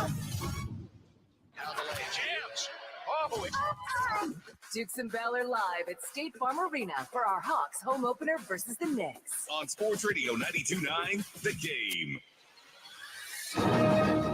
Yes, let's make you some money. Well, some of us have a better chance of making you some money than others on this program, but that's neither here nor there. It is Dukes and Bell with John Fricke. We're live behind the Ta in Atlanta. You can watch us on Twitch and on YouTube. We're hanging out here in the terrace level right across from a Killer Mike swag shop. It's the Knickerbockers taking on your Hawks tonight, and we'll talk plenty more about that game. Steve Kuhn is going to swing by at 6 o'clock. Puffy K will tell us why the Hawks will win. So stay tuned for that. Yeah, you can't bury the lead on me. When you said to open the segment, some of us will make you money and some won't, or more than others. No, it's a shot at Carl. It's a shot at Carl. It's not a shot at you. Wait, no, I know that's fine. You can take a shot at me. Don't care. I mean, I think you're a pretty good handicapper. No, but I mean, is Carl not no good at it? No, I wouldn't say that. He just talks a mean game. We'll let the numbers speak for themselves. In charge of this debacle is Chris. Chris is leading the pack. What's going on, Turtle? Yeah, so we'll give a breakdown real quick as requested by Mr. Fricke. I am 12-9, leading the way. Mike right behind me, nipping at my heels at 11-10. Day, our old pal, is 10-11. I have his picks as well. Carl is 9-12, and then our buddy Big O, who just joined the fray, is sitting at 4-5. Right. So I will go ahead and start. We will go in reverse chronological order here. Okay. So I will give Carl's picks first, who, by the way, Mr. Dukes, who called me in the middle of our last segment, because I sent him a text and said, send me your picks, fool. And he didn't respond for 5 hours and waited until 4:13 to send in his picks. Yeah, I mean, I know that everyone kind of perceives me as the nitwit who does things at the last second on a cocktail napkin. That's Carl. Yeah, so Carl basically, and you know what? By these picks, he clearly just said, all right, what are the home teams doing? And that's what I'm going to go with this week, because Carl has taken UGA minus the 14 in the cocktail party. Not a horrible but here's the thing, though. Carl, to his credit, has liked Georgia all week. He feels that much like the Kentucky game, they're going to get up for this one, and they're going to beat these guys. They got more talent, more depth. Well, they do. Right. Yeah, and he's getting in the mix in a thank you for your service game, Air Force minus 14. He's got some dude out in Colorado, because Carl used to work in Denver, and I don't know what this is. It's the second time he spent. Our joke on the show is if it's on ESPN 8, the Oat Show, and I can't find it on a regular over the air channel, you can't make the bet, but okay. Yes. He won with it last time. They're taking on Colorado State, and then he is stepping up. Okay. Rise up, Dirty Birds. He's taking the Falcons minus 2.5 at Tennessee. Right. Now, Day, this is interesting. He is taking South Carolina to cover the 15.5 versus A&M. I'm not sure they cover that. I think they might get their doors blown off. Yeah, that's in College Station. And I love Shane. He's a good dude, Shane Beamer. But man, they got no defense, John. Yeah, None. well, I mean, there's a reason he's kicking doors and breaking feet. I mean, that team has gone kind of sideways on him, and after he had so many people transfer out last year. I mean, it's tough here in South Carolina. The best defense you could argue South Carolina played was against Georgia for a half in Athens. Ironically. So next up, he's got By God West Virginia plus 7.5. That's West by God Virginia. Okay, West by God Virginia. I was close. Well, no. The Hoopies and the Hollers aren't going to like you if you don't do that right. Well, that's not a fan base I'm particularly concerned about, Hey, John. you know what? It's pretty women in them Hollers. But you know what? You're right about that. They're taking on UCF, and then he is taking the Texans minus 3 versus Carolina in a tale of an 0-6 team that would go to 0-7. All right, Big O, you're up next. I'm just praying for a win this weekend. I'm like 1 for my last 6 here, so here we go. Don't say that, because anybody in his car who thought they might go with your picks, you're basically saying you're trending the wrong way. No. You just bet against him. Yeah, okay, good. Yeah, Riverside. Go ahead, back to you. Riverside me. Oklahoma, I got -9 versus Kansas. That's a I think Kansas Oklahoma's cover. gonna blow doors off that one. Thank you, John Freaky. I got Texans -3 playing Carolina. I think the Texans are hot right now. And then I got the Eagles -7 versus the Commanders. God be with you all. All right, let's let our guest picker this week, John Fricky, ride us with what he's got. Yeah, I like the Falcons a lot. I like the Falcons a lot. Okay. Yeah, I think they're going to win this game, and I think they're going to win it. Anyway, depending on the rain, I might bet it under, but I think the Falcons defense is going to shut them down. I like Auburn to get its first SEC win of the year. I like Auburn against Mississippi State. I mean, they haven't. Here we go with the Ophers. Right. I think Hugh Freeze has actually done a really good job down at Auburn this year, considering everything. So I'm going to go with Auburn in that one. I like Georgia Tech to cover the 11.5 against North Carolina. Wow, it's up to 12, by the way. All right, I'll take the 12 because this is who Georgia Tech is. Right. Okay. I mean, and whatever happened last week with North Carolina, whatever wind was in their sails, it went out. I mean, when you lose to Virginia, I mean, oh my God. So I'm not saying North Carolina's not going to win the game, but since we're taking the spread here, I think Georgia Tech can do enough damage here. They beat them last year. I'm going to take Georgia Tech at the 12. All right. I like it. I like those picks, man. I got one college and 2 pro for you today, Chris. I'm going to go with the Oregon State Beavers. They're heading down to Tucson, and they're -3 against Arizona, an Arizona team which is rebuilding, as they often seem to be. And almost beat a couple of big teams. They're strangely, oddly difficult team. I mean, they had USC on the ropes. They have Washington on the, well, it was Arizona State that had Washington on the ropes, but yeah. Okay. They are, let's see, what, you know what, John, you just talked me out of this pick. I'm going to go with Arizona because I just looked at the numbers. 1, 2, 3, 4, 5, 6, 7, and 1 against the number. I'm taking Arizona. This is called teamwork making the dream work. Thank you. Yeah. As I said, been a great cover team this year. Is it dyslexic if you read the wrong team from north to south? No. I'm going to go with Arizona +3, Chris. We're going to turn that around. This is why I love having a guy who knows football west of the Mississippi. Wasn't fully typed into my phone yet. I so love counts. you. You're the man, Johnny. Hope this brings home the bacon. I wouldn't touch that game, but okay. No, because I said it with such conviction that I was like, and then look at the number. And the team is 7-1 against the spread and has covered big numbers. Right, and then Oregon State's going to win by 4 touchdowns. You're going to say, wait a second, Frank, top me into. I did no such thing. They're going to bear down out there and beat the Beavers. Yes. You know, although DJU has looked great ever since he got out of Clemson. Shocking, right? Hey, from the pros, I'm going to take, and this is one that I was wrestling with, but I'm going to take the Texans, Chris, -3.5. I just think Carolina is dead in the water right now. I know that it's a road game, and I know that we did beat the Texans at Mercedes-Benz, but that's not exactly a home field advantage up in Charlotte. So I like C.J. Stroud and company. Hey, man, that Nico Collins has just been making big plays all season long. Yes, and he has. I think you saw what we were able to do against Carolina. So, again, Texas -3.5. And I'm also with Carl and everybody else. I like the Falcons. Again, if it's at 3 on Sunday, by the half point, because I think it could be a field goal game. I see like a 17-14. It's hard to see any one of these teams scoring 3 touchdowns, but I think Falcons are going to win, Chris, and cover that 3. All right, so I'm going to trust the sleeping giant to awaken this weekend, and that is the Ohio State offense. They have been dormant for a couple of weeks. They had a tough one against Penn State, but give me all of those 14.5 versus Wisconsin. Is that Camp Randall? Yeah. But they're John, they've gone to an up-tempo. A 21st century offense, right, in Wisconsin this year. That's what they're having the growing. Yeah, but the problem is it's not a 21-point offense. Right. There you go. Look at this. It's high five. Two are on fire. On fire with these picks. Exactly. So we got Fricky backing me for Ohio State at Wisconsin, and then with Mike. All right, so Fricky's going to have to be the celebrity prognosticator almost every week now, I guess. Right. Give me the Baltimore Ravens, who I think are the hottest team in the NFL right now. They are traveling to the still Kyler Murray-less Arizona Cardinals. Right. 9.5. It's a big number, but again, I'm riding with it. Right. That's an easy 10-point victory for the Ravens. And then a little bounce back spot. The Detroit Lions got waxed by said Ravens. They're going to bounce back against a really, really, really poor Las Vegas Raiders team. Detroit is -8 at home. At home. Yeah, right. Boy, what happened to you, Josh Jacobs? Didn't you lead the NFL in rushing last year? No, that again. If I was, he's averaging by GPA of 2.7. Right. No, but if I was Mark Davis, I would can Josh McDaniels like yesterday. Oh yeah. But meanwhile, he's arguing with fans, going, "No, he's." Like, how can he's got to fire 2 people, right? His barber and I was just going to say, if I was Mark Davis, first thing I wouldn't cut my hair with a bowl. Right. Then I would fire the head coach. But yeah, I'm with you, Chris. I like those picks. Honestly, I got to be honest with you. I don't like mine. making fun of Carl for like totally like doing this last minute. I did not put enough effort into this. As Steak would say, I'm going to give myself a D- on these picks. I should do better. I should have done better. Watch you go 3-0. I spent more right. I spent more time trying to find a Falcons bar in Manhattan on the computer than really researching these picks. It's on me. You spent more money on spilt liquor. Yeah, I spent more money on spilled liquor. But hang on, isn't that the case? So for all of you who've ever been to a horse race, you get the racing form, right? And then it's like the worst thing you can do because you talk yourself into something or out of something on the racing form, and then it doesn't happen. You know, you're better off going, that guy. You know what? But honestly, my father had a formula, and I spent more money on spilled liquor. Thank you, Nature Boy. My father had a time-honored tradition. I come from a long line of Irish degenerate gamblers. My grandfather's idea of childcare was to take me to the stables at Belmont when I was like 4 and 5. Yeah. But anyway, my dad's plan. I think you might like this, John. You bet two of the lowest odds horses, and then take a flyer on a long odds horse. My father's specifics were or a horse with a really funny name.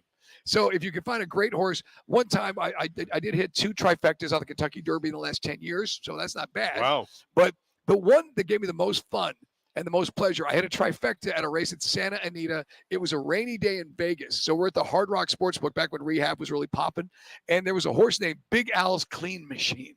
And I said, I know nothing about this horse. I think it was like a 30-1. And I boxed the trifecta, and the third horse was a 30-1. And I made like $2,500. So I was just like, that's my formula. Two really good, again, some low numbers, and then either a horse with a funny name or some take one long shot. How's that sound? Hey, it sounds like any other formula because you read the racing form and you overthink it. Oh, he's good in the mud. Look at the last 3 races. He's come from behind. Right. You know, he's a gelding. He's not a filly. He's a this and that, and you talk yourself into something that ain't real. So this week, jockey's hot. We may have a new leader if I go 3-0. If I go 2-1 and you go 1-2. Well, no, because you said you hate your picks and you're a D-, and so it's not going to happen.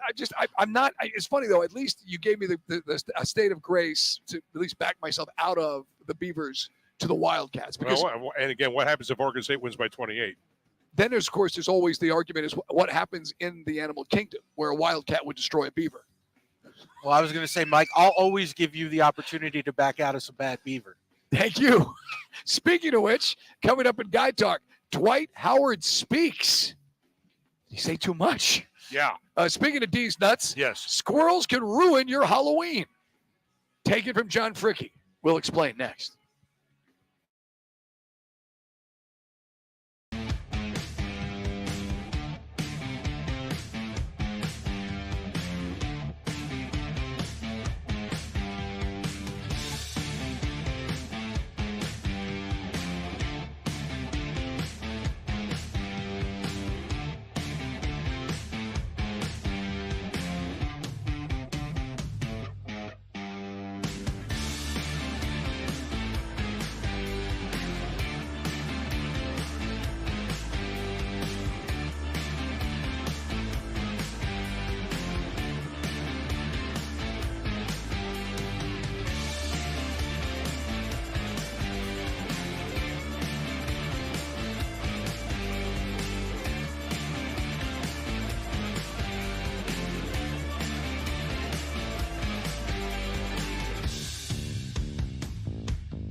Bucky filling in Let's for hope the Carl players today. play tonight. You got that right. This hour of Dukes and Bell is brought to you by Mark Spain Real Estate. Off camera, if you're watching us on Twitch and on YouTube, is my good buddy Gordon G Money. He used to work with me at the old station, which doesn't exist anymore now. He works at B103. We were joking around all week when the Dwight Howard story first broke about the fun we could have as me as Bob Rathbun and him as the stinger. And I just said, you know what? I just don't want that smoke. We had talked about it. I mean, the jokes would write themselves. Yes, they'd be sophomoric, John. Yes, they'd be silly. But the fun. Wait. What was this cast again? Well, it would have been me as Bob Rathbun, and he'd have been the stinger. And then he would have said things like, "Don't trust a woman with big hands, Bob," things like that. But again, we're not going down this road. We're not going to nip it in the bud. Because if you look at Call Me Kitty, we got problems. So look, by now many of you heard about the Dwight Howard story, and we finally heard from Dwight. And some were a little put off. Some said, "Hey, good for you, man. You go, dude. Say what you want to say, live how you want to live." But Dwight Howard responding to the story, which broke that there was a man who alleged that Dwight Howard made him do things he didn't want to do when he was in his house as part of a sexual party. Yes, a party of sexual nature. Yes. How's that? I'm dancing around the subject. Yeah. Now, Like Dwight, the wine. I guess technically he's on the roster for a Taiwanese pro basketball team. Mm-hmm. So I don't know. We had talked about this because over the years there have been gay professional athletes who have come out, but never of the magnitude of a Dwight Howard in his prime. That's the thing. It's always somebody on the downside of his career, or it's just a lesser known player. We've had who's the defensive end who just retired. You've had guys, Carl Nassib. So you've had guys come out, but it's never been a guy who's like a franchise player. And I don't know, in 2023, is America finally ready for it? I think we're probably more ready for it now than we've ever been. And, from full disclosure, live your life how you want to live as long as nobody gets hurt, and it's all good. Which is my why- brother's gay, and I love him to death. And I mean, it took him he wrestled with it for years because of the stigma, because he's a cop and all that. And now he's finally happy. I want all my friends to be happy. I want you guys are listening to be happy. And yes, ultimately, if Dwight Howard's happy, but obviously this is not the way he wanted this information to get out. But what makes the Howard story funny is the TikToks. I mean, That's that's what makes it hilarious, because he's doing the type of thing, and he's doing, I mean, oh my God, it's like, dude, somebody needs to get a hold of your social media. Yeah, and so going on, the way that he addressed these allegations of the alleged victim by going on social media in real time, I just don't know if that's the way you want to do it. Right. I mean, you can say, make your statement, release a press release, perhaps. And look, I get I'm not so I'm some guys are saying, "Oh, Mike's being politically correct." No, I'm just telling you how it is. It is how it is. Yes, when you we're still especially if you're a sports fan, it's mostly a macho culture, and there are certain stereotypes that these guys have to live up to. I get that, and yes, it would be very easy to do that bit, but then again, I think about it, and I said, nah, you know what, not cool. It is what it is. It's when I first and I'm a little embarrassed when I first read the article. Like most guys, I was like, what? Holy crap. And then you kind of peel the layers of the onion. But Dwight basically saying, and I've got to paraphrase, where he does or how he uses his stuff is his business. How's that? Until you go to TikTok. Yes. Well, what did you think? Well, I think he would have been okay if he didn't go to TikTok. Yeah, he goes basically a TikTok video about online haters after he denied the sexual assault and battery allegations. This is from the article in the New York Post. In the civil lawsuit that was obtained by the media, you saw that the details came out on, I think it was Tuesday. The veteran said he engaged in consensual sexual activity with a man, but he denied causing any injury to the guy. And he went on to say, like, what I do. I can't know what happened with anybody here, but all I know what is I do behind closed doors in my house is my business. Okay, that's fine. I have no comment on that. I do have a comment on TikTok. Comment. Well, again, I want you to think about the social media being your PR representative, okay? And when you go out there and do social media, you have to maybe run it through a PR executive. I'm just saying. I mean, because it was just he wanted it to be silly, I guess, or was he trying to be serious? I don't know. But both of them were weird. It went off the rails. Yeah, it went off the rails real quick. Yeah, and it just some guys are freaked out by it. I mean, I don't know. Like I said, I do know this. After living in Midtown for many years and having many friends that are gay, the things that they tell me about professional athletes in this town who either visiting or those that have played here over the years, they said it would blow your mind. And they didn't name names because that's not their place to do that. Okay, so what? But my point is, I think there's a lot of guys on the down low. And how this thing came out, obviously not the way that Dwight Howard wanted it to be. But I just think before people get sanctimonious, I think just slow your roll. That's all I'm saying. How's that? Now, on to a much more important issue, which affects all of us. Squirrels. Raiding your pumpkin. I got a problem. I'm going to hunt this squirrel down. I don't own a 22 because the gun I have there'd be no squirrel left to pick up. Well, no, I had this story real quick. So I had the story for Guy Talk. It was from the San Diego Zoo. They were saying, watch out this year, because they always have these little funny human interest stories or press releases they'll put out for the holidays. And basically, squirrels eat pumpkins. So if you got like a really nice hand-carved jack-o'-lantern on your front porch, there's a chance that these varmints, which are basically rats with nice fluffy tails, are going to come into town. And no sooner did I have the story ready to go today for Guy Talk that you get a picture from your wife, and there's a squirrel basically defiling one of your jack-o'-lanterns. Right there in the back of the house there. And, so we have one on the front, one in the back, right? Because, when you put one out front, you're not walking out your front door to see it, right? I mean, so we have one in the back that we could open up the back door and have and so when we walk from the kitchen back into the living room and stuff, we'd have a jack-o'-lantern with the light there, and the cat could look at it and we could see it. And so my wife sends me this photo of the squirrel, which I tweeted out, having lunch on our jack-o'-lantern, and I was like, this is the first I've ever heard of it. And so you had too funny that you had this story apparently that they go crazy over it. I had no idea. So watch out if the squirrel is digging around your, because then again, all of a sudden now, what could have been a really cute looking jack-o'-lantern now is all disfigured because the squirrel's been in there gnawing on like the teeth part of the smile face. Hey, Mike. Yes, sir. That happened at our house. We had a little baby pumpkin for my son, my 1-year-old son. And the squirrels, they did this in like sections. They took off the top one morning and ran away with the top.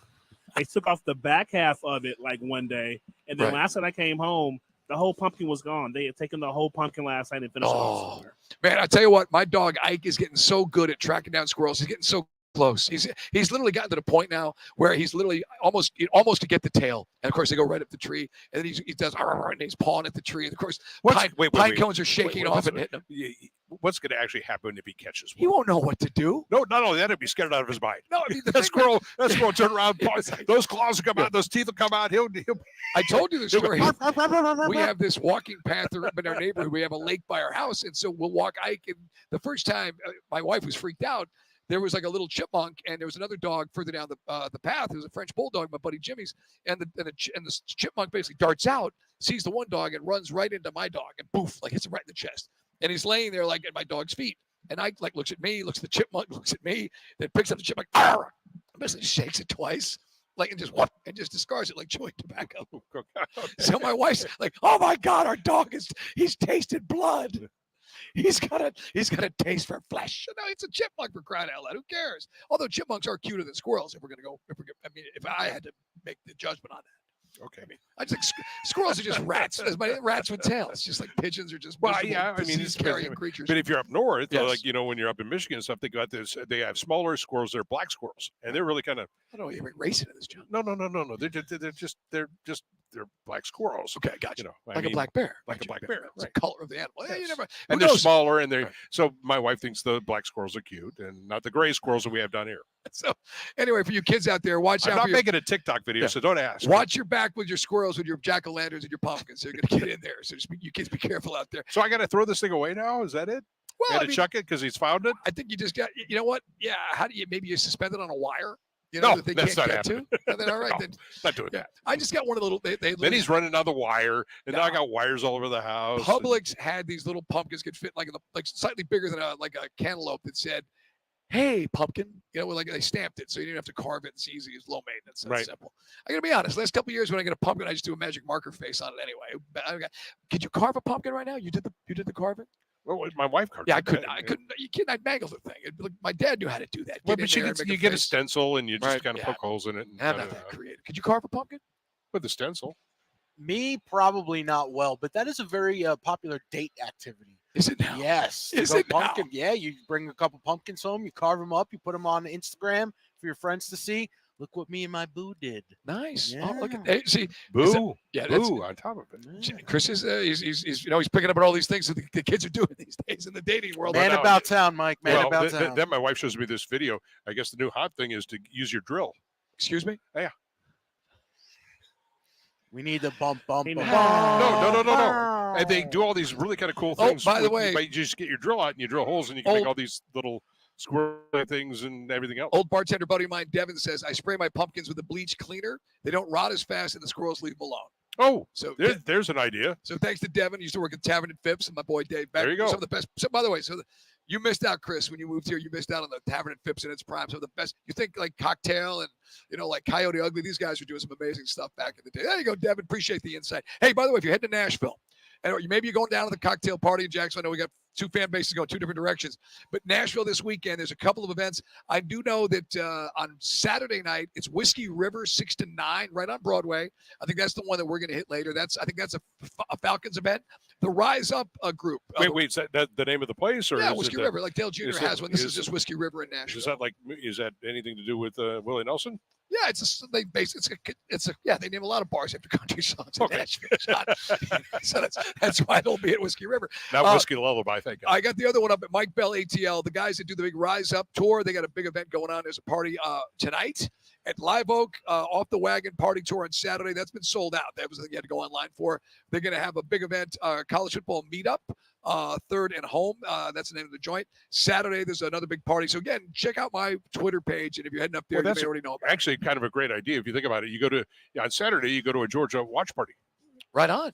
I think we're going to watch cocktail party. There's so many bars, live music, those rooftop. You guys have been to Nashville, you know the drill. Those rooftop bars with some flat screens. The weather's a little funky though. Could have some clouds, maybe some rain. Definitely some rain on Sunday. It looks like at least 70% chance right now for the Falcons and the Titans. So wear your rubbers. All right, that's it. There's your Guy Talk brought to you by Dukes and Bell Hey Man Ale. I thought we handled the Dwight Howard story professionally and with a degree of decorum that a lot of people, let's be honest, we're not expecting. We'll come back. We got a Falcon report. Get your Dukes and Bell Hey Man Ale for the weekend. If you're heading up to Nashville or heading down to the cocktail party, load up. We'll talk about the Birds. What are they going to do in Nashville with John Fricky next? Yeah.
the WCTC HD1. Football game on. Always live and free on the Odyssey app. Atlanta Sports Radio 92.9 The Game. It's 5 o'clock. It's 5 o'clock on the most listened to sports talk show for your ride home. What? It is time for the Falcons Report. Whoa, guns it. Caught. Touchdown Atlanta in the end zone. Caught. Touchdown. You shall not pass. The 5 o'clock Falcons Report. Oh, my heavens. On Dukes and Bell. We are Dukes and Bell, guys. Hope you're having a great Friday. Hope you're not stuck in too much traffic. It is John Fricky. He is in for Carl Dukes, and we got a good show today, man. Talking a lot about NFL news, trade deadline. Will we see some action by Tuesday? Chris just brought up a great point, but first, start the 5 o'clock hour. Chris, get in it. Jersey Mike, everybody in your car. We start the hour with a big hearty, hey man. There you go. Yeah, man, the game itself in the rain. I'm just looking at the weather right now, and it says a 75% now chance of showers on Sunday, and temperatures in the Nashville, 70s. in Nashville. In Nashville, not here, up in where we're playing a football game. But yeah, the weather could be a concern because, look, man, we all want to see Desmond Ridder cut down on the turnovers, but turnovers happen when the weather. It could be anybody. It could be a wide receiver. It could be a running back because you know the ball is slippery. This hour of the show brought to you by Mark Spain Real Estate. But Chris, talk about an interesting take if the Titans are in fact listening to offers for Derrick Henry. Yeah. So one thing we haven't touched on, if they're serious about moving him, how much workload is he going to get? Because you don't want to risk him getting hurt, and then you totally chalk his trade value right out the window. On a slippery surface. I mean, like, I know some guys said that sounds silly, but no, you've seen it in the NBA. You've seen it in baseball. You know, a trade is looming, or at least you're getting down to like nut cutting time on a trade. You might see, to Chris's point, you might see him not get a heavy workload. They've already traded the best safety, one of the best safeties in the league, to Philly. No, it makes perfect sense. I mean, if they're really going to trade him, then yes. I mean, I think maybe that's what Dalvin Cook is trying to say. You're not using me, so you might as well trade me. Right. So I think that's something I hadn't really pondered here. Are you saying they're about to trade Ryan Tannehill? Is that Well, Tannehill, nobody wants him, but yeah, Derrick Henry, I tell you what, man, if you were the Ravens and if you could get Derrick Henry, I would think, and also, and John brought up Dalvin Cook. We talked about it in the NFL Blitz. Dalvin Cook obviously thought that Breece Hall was not going to be 100%, and the workload would probably be an equal division of labor. Hasn't been the case. He wants to go where he can play because he wants to hopefully get one more contract, albeit maybe a 2-year deal somewhere. Do you think that, Mike, the Falcons will make a move? Because I think they're going to make a move, but is it going to be more like the Van Jefferson, not a wide receiver, but I mean just kind of like in that realm of quality free? And boy, that sounds really bad. I don't mean to be slamming. I'm just saying it's not. You're not going out and get Brian Burns. No, I mean Brian. They wouldn't. Brian Burns is 25, and we talked to Michael Rothstein earlier, guys from ESPN. You can hit the Odyssey app, you can rewind it. But he was saying, would the Falcons want to take a guy who would be 30 on? 29 to be 30, although he is one of the best pass rushers in the league. He's got 80 sacks at age of 29. But make sure he's 29. I'll be sure I get that number right. But he would want a multi-year deal, and you'd have to pay him just, north of Von Miller and perhaps just a little bit under, the Bosa boys, basically. Would you be willing to do that? Well, what was the sound effect for the rewind? Did you ever use that when you were dating and you made a crash statement? And no, I wish I said could. To the girl, but John can tell you that is the sound a reel-to-reel tape makes when you rewind it. So how old is Danielle Hunter? He actually turns 29 in 2 days. All right, so you'd get him. He'd be 29 next year. The thing I brought up, and Michael Rossi, maybe you could do that. The idea that you get a guy who you don't have to worry about him developing, like Arnold Ebiketie, who is slowly developing. Let's be honest. If you pop, you pop. There are guys. Now, Grady Jarrett, I thought once you got on the field, you knew you had a guy that was going to be a glue guy for years. Yeah, I'm starting to wonder about Ebiketie's ceiling here because we may have hit it. Man, you got your defensive tackles are set as far as with Grady and with Onyemata. The idea I was making, like, this is pie in the sky. The odds on this guys are probably 20 to 1 at best. But the idea that you bring Danielle Hunter here, you got to pay him. So we got money and we finally have a cap space. And that's because we have a quarterback who's in the 3rd round. We have to pay him for a couple of years anyway. You go get a Danielle Hunter, and you could draft a guy, John, because if you don't feel your edge rush is coming from what you have in the building, and now you could really get after the quarterback the way all the elite teams, like the teams that led the league in sacks who played the Super Bowl last year, and the Chiefs and the Eagles, to Michael Rothstein's point. Yeah, that's the only reason I'm pumped. This is why guys like, what are you fixated on Danielle Hunter? No, I mean, the one thing I'd want would be a big-time edge rusher. We got everything but the guy who gets to the quarterback and finishes right now. All right, I'm going to make a different argument. Maybe you need somebody on the offensive line. Maybe you need a center. I think that Arthur Smith. How much? Yeah, okay, good. hang on. First. How much did you go back to 2016? You want to know what made everything click? Alex Mack. Well, am I wrong? No, but you feel that Dahlman is that much of a liability? No, I just don't think he's all that good. Well, I mean, but again, the nerds at Pro Football Focus, it's hard to get a head around there. He doesn't suck based on their metrics. Chris, Right. look it He up doesn't right now. suck. I mean, you've got Bergeron is what we thought he was going to be. He's great. He's really good. They love the guy for his attitude, and he plays with that edge you want to have an interior lineman with. I would try to replace. The thing is, you already paid Caleb McGarry. He's got a contract. Now, there are ways to mitigate some of that contract. Sure. But what's Dahlman's rankings? I'm pretty surprised. 83.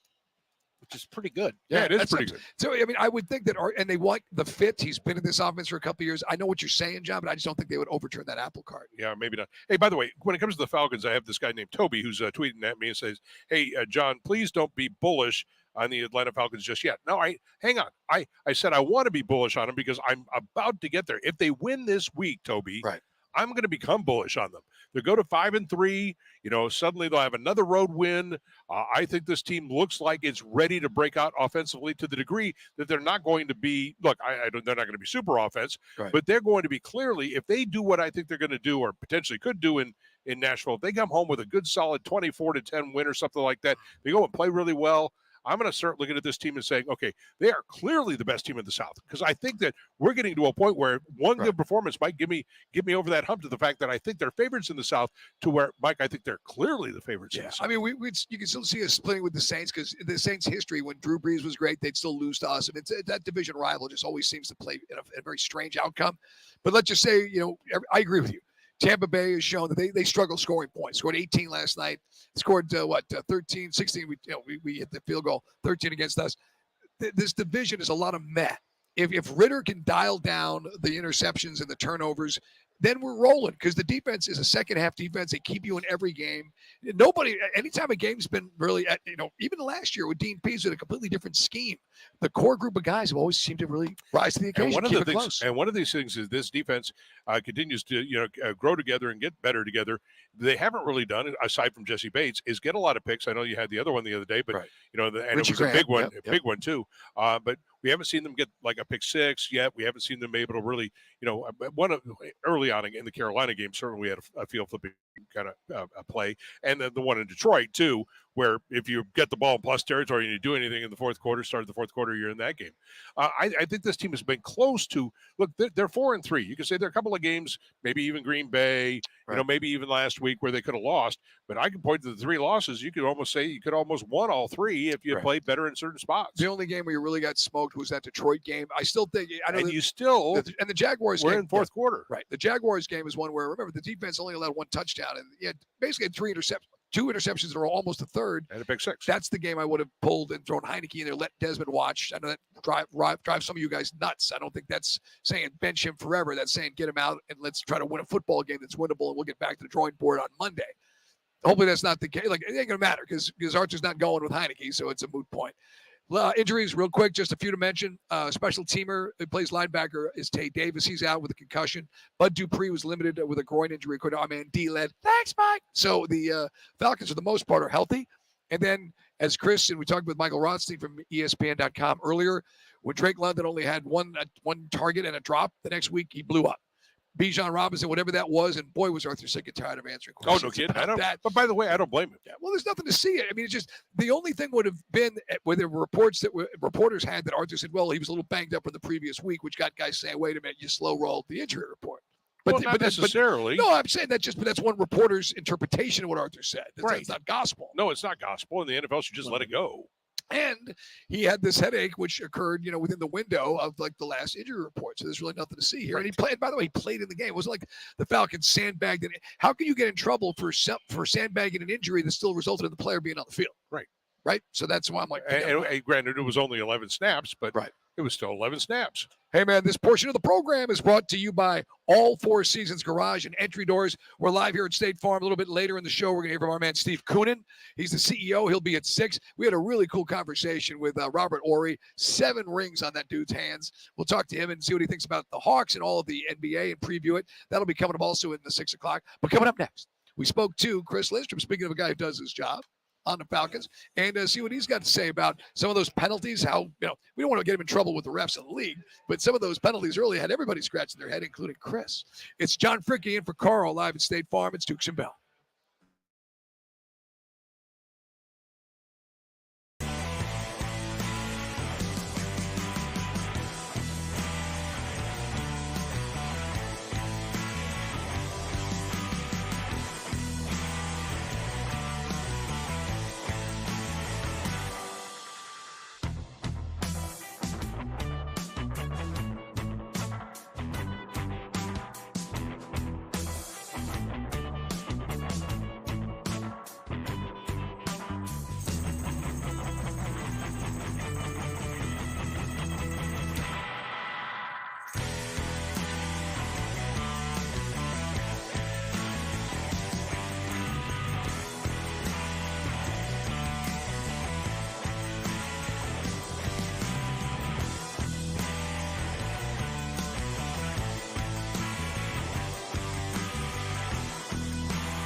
99, the game.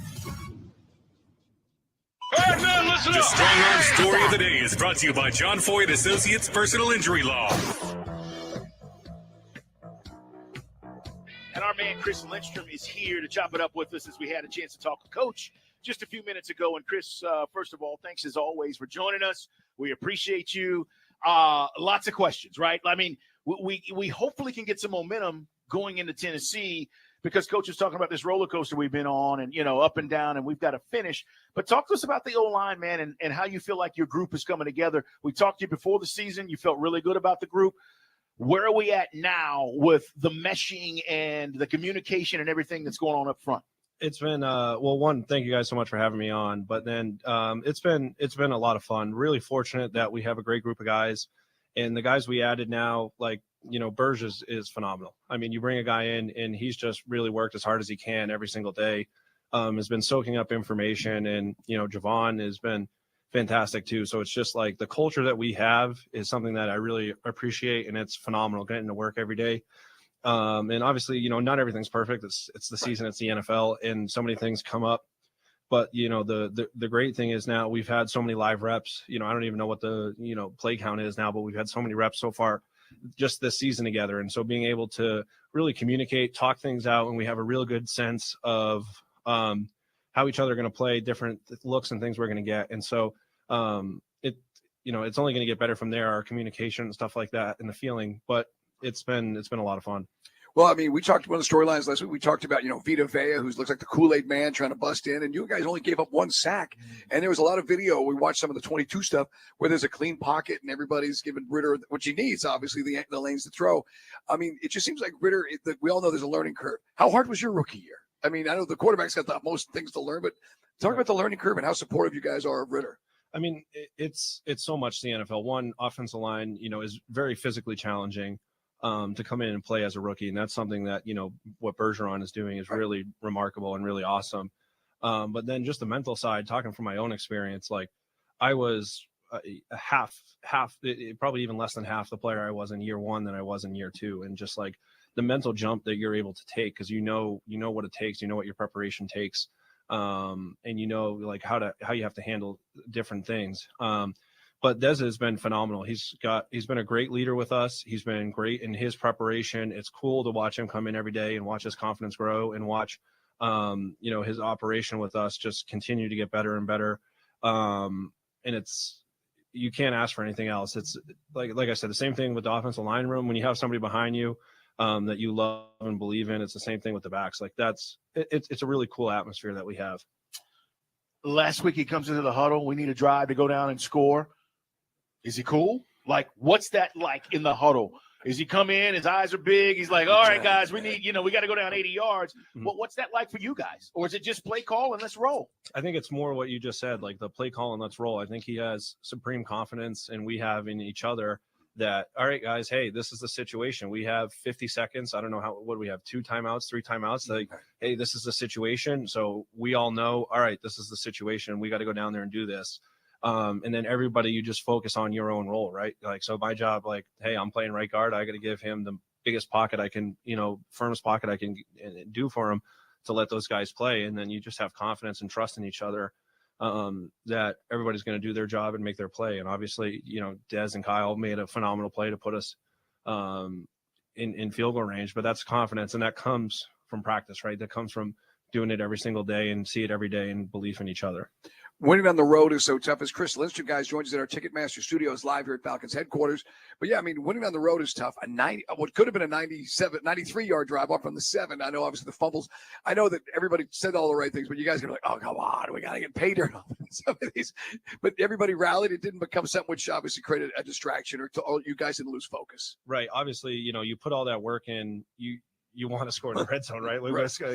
Nobody wants to go on a long drive and put no points up, but you can't let that define you. And that's the mindset that we have. Like, we know we can't have those mistakes happen, but we're not going to let that define us. We're not going to let that, we're not going to say, oh, we can't do it, or, whatever challenge. We still found a way to go out there and win the game, and you want to eliminate those mistakes. But in the same sense, like, you have belief. All right, well, hey, next time we get the ball, we're going to go down there and we're going to score. And that's the mindset you got to have. Chris, early in the season, and I don't even know if you keep track of this stuff, right? We're watching early in the season, you get called for holding, right? Early, we were talking about this before you came in during the break. And literally, we're like, Chris Lindstrom holding, and we're like, what? He never holds. So then another one happens, right? And we're like, oh, no, something's going on here today. Lindstrom never holds. So how do you take those things on? Because you've done such a good job with minimizing the penalties. Right. It's so unexpected when we hear your numbers like, no, that can't be right. How do you view that, and how do you try to work to get better at those things? Well, you guys are trying to get me in trouble, but I'm gonna. Before Chris answers, some of those are very ticky-tacky. Not at all. No, I'm joking. But yeah, just I think for myself, just not trying to play perfect, just trying to play free and fast, and that's the way, and just kind of learn through it, and everything with offensive line is situational, right? There's so many different things.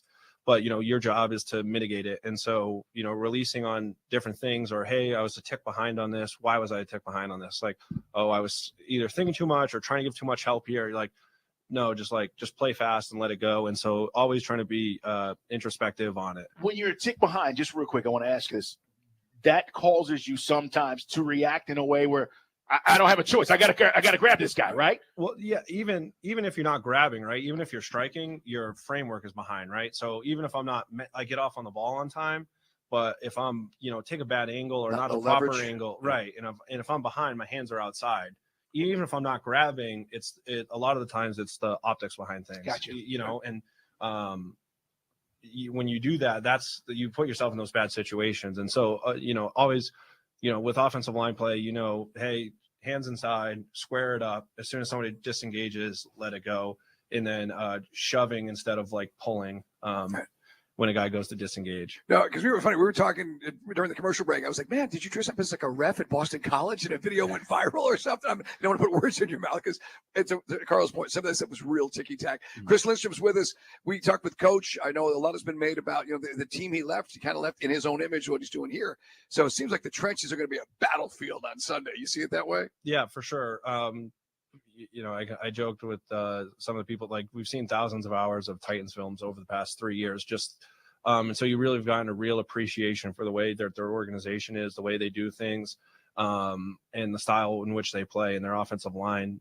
They played fast and physical, and some real great role models that I had, just watching Roger Saffold and how phenomenal he was as a guard in wide zone. And then, obviously defensively, they've had one of the best fronts for a long time. And, that matchup, they have, all pro guys over there who are going to be ready to go. Yeah, and I'm just curious, when you line up against guys like that, do they line up and be like, I'm all pro? Do they, what you're getting today? I mean, do guys come out and say that when you're getting ready to start the game, or maybe at some point when you're blocking them? No, they just got that confidence. They know, and everybody knows, man. Defensive guys are different. I always want to take a poll or survey when I retire, the mentality behind the defensive all pro and somebody on offense. Because how those two different. They don't say it. You wouldn't say anything on offense, right? No. And those guys, and the guys on defense too, most of them are, really phenomenal. But the coolest thing in the NFL is a lot of guys speak through their play, which says everything. And I think, I don't know, the current generation thinks, like the offensive, you guys aren't passive. If you take it back to when we were kids, guys like Conrad Dobler and just the nasty, even this Falcons team, I don't know how much you know about the history. We had some really mean, used to say, play to the echo of the whistle. Right. I mean, it's a mentality to play offensive line. You want to be the hitter, not the hittee. Mm-hmm. Yeah, for sure. Another one too is pass pro isn't always passive. You don't have to, you don't have to be retreating, and that's the style and effort that you want to play. Even just finishing the ball, chasing the ball carrier down. Hey, Oren, how much time, man? Pick up a team.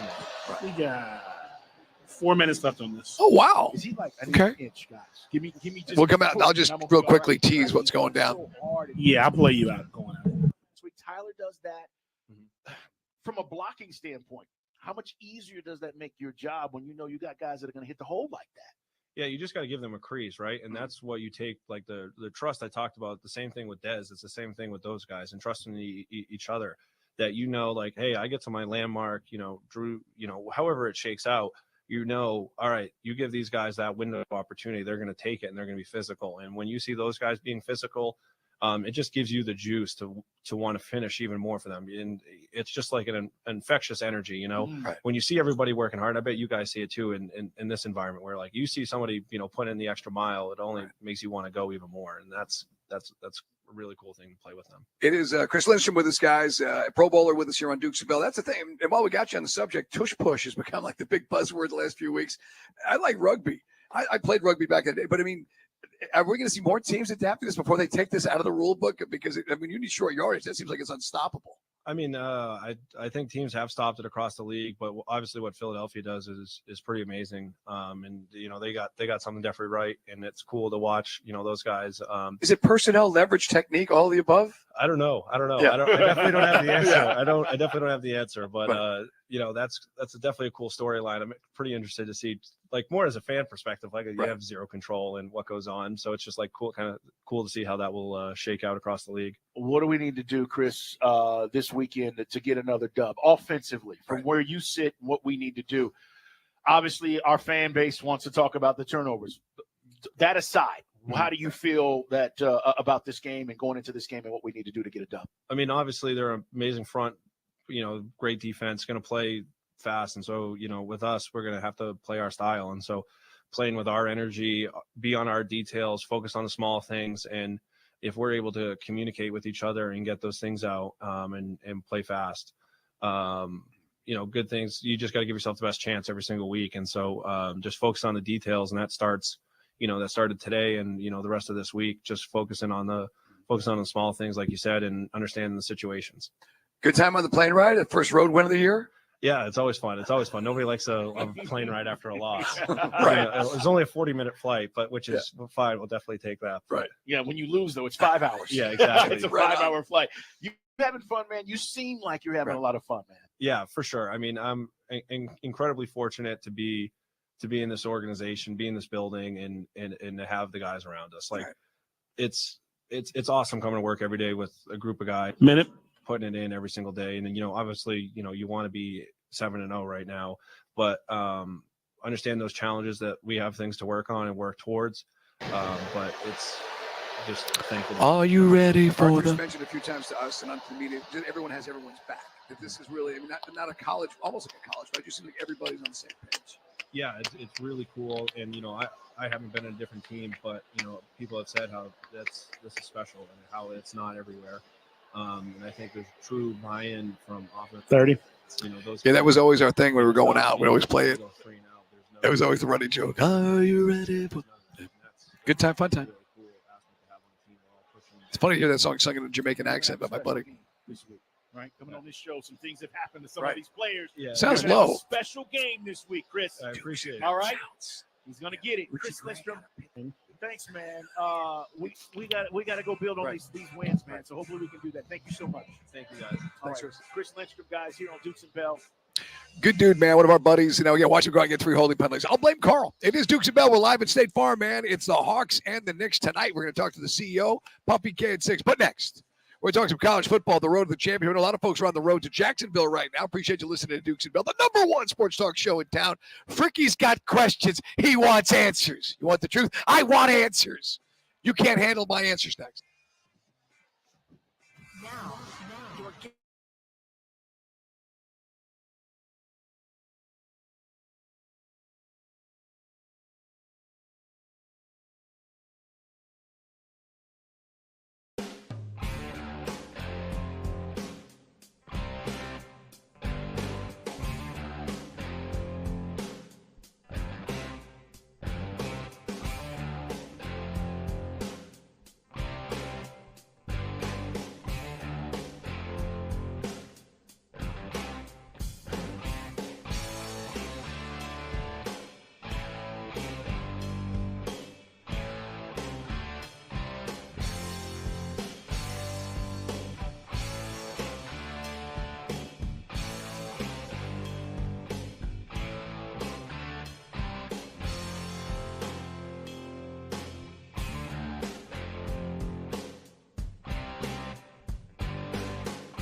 think nowadays, I think it's more age appropriate. We're in Punta Vedra or Sea Island, maybe down to Amelia Are Island. you talking about you? Fernandina Beach. You're not going to be age appropriate in Nashville. What are you talking about? No, I'm just saying. The You old are days, not going to be age appropriate. I remember like me and Johnny Plops and King Kamehameha, I was in my late 20s when I first started working in Atlanta, and we'd all pack into the Adams Market, go to town. It was bananas. You're still going to do that.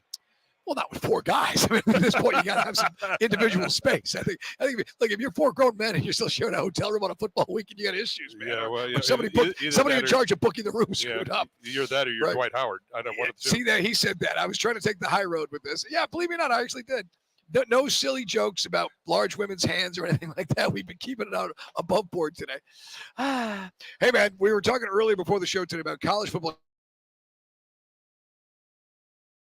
I believe I'm going to Kentucky. See his daughter, but he's off today. John's been filling in. Let's go with some college All football right, talk. one real quick one here, just Yes. to bring up everybody who's just kind of rolling up the 75, 85 or down south side or wherever you're going, out to my old haunt Lithonia. You like Georgia on the number? I think, it's funny. I was just reading a couple of new articles that have since posted on CBS Sports while they're handicapping. I mean, the consensus is anywhere from 10 to 14. I think the number is right. That's why Vegas is there. But you can make the argument that two things. Georgia has not covered against any unranked opponent this year. Think about that. But when they did cover, it was in a game where there was a perceived challenge, the physicality of Kentucky. And they obviously smoked Kentucky. It was 21-0 before Kentucky got on the board. Right. So in a neutral site, Florida is a very, it's a difficult team to handicap because they don't have all the elements that Napier wants. Wait. But you like Graham Mertz, and you think he's very underrated. Did you really say neutral site? Stop it. Well, it has been over the years, John. It will start a neutral site, but if it's any indication, the last 5 or 6 years, like when I went to was 17. By halftime, it was all Georgia fans. Yeah, the Florida fans are gone. They're on the way home. So some college football questions here that I'm just going to rapid fire to Mike here. All right. Number one, you could do these in your car, if your truck, if you're keeping us moving, we do appreciate it. If you're headed on the highways, of Lincoln Riley and Jim Harbaugh, which one is more likely to be an NFL head coach next year? Oh, I think Harbaugh. I think Riley's still got some unfinished business. So, it's funny. He needs to go hire a guy like Venables. Oops. That was his replacement in Oklahoma. I think Harbaugh is done no matter what Michigan does. I think Harbaugh's out. The idea that one of your own alumni, a booster, is the one that's been leaking information to the NCAA, it's crazy. All right. So he's got 2 teams that he played for that he could be the head coach for because he was a Bear. Right. And he was a Charger. Right. Charger, to me, if you're Jim Harbaugh, doesn't it seem more attractive to go down there and work with Justin Herbert? Unless you feel that Fields, you can maximize what Fields is, and then there's no telling what the Bears may or may not do in the draft next season because I think right, 1 and 2 still picks. You could have the top 2 picks in the draft if you're the Bears. Great question, but I think it's going to be Harbaugh. To your point, he's going to have the choice because there's no way. Maybe even the Raiders, although I don't know if he wants to work for that train wreck. Probably Chargers. I thought that Sean Payton should have gone to the Chargers, but the job wasn't open. Right. Bigger underachiever this year, Clemson or Texas A&M? I really thought Bobby Petrino would have them dialed in. That loss to Miami kind of knocked the wind out of their sails, and now they're just kind of everything here is like if you Google or search A&M, the first thing you see is what's Jimbo Fisher's buyout. Right. I thought that Clemson was still going to battle. The Clemson fans were telling you that they were going to look. If Dabo's assistant coaches don't do some insanely stupid stuff against Florida State, they lose. FSU loses that game in Death Valley. I'll say Clemson's the bigger disappointment. If you look at the 6 unbeaten teams right now, and they lost to Duke, by the way, to start the season. Of course, Duke did show they're a physical football team, but Clemson, to me, still the bigger one. When I say 6 unbeaten, this is no offense to Liberty or Air Force or James Madison. We're talking about Power 5.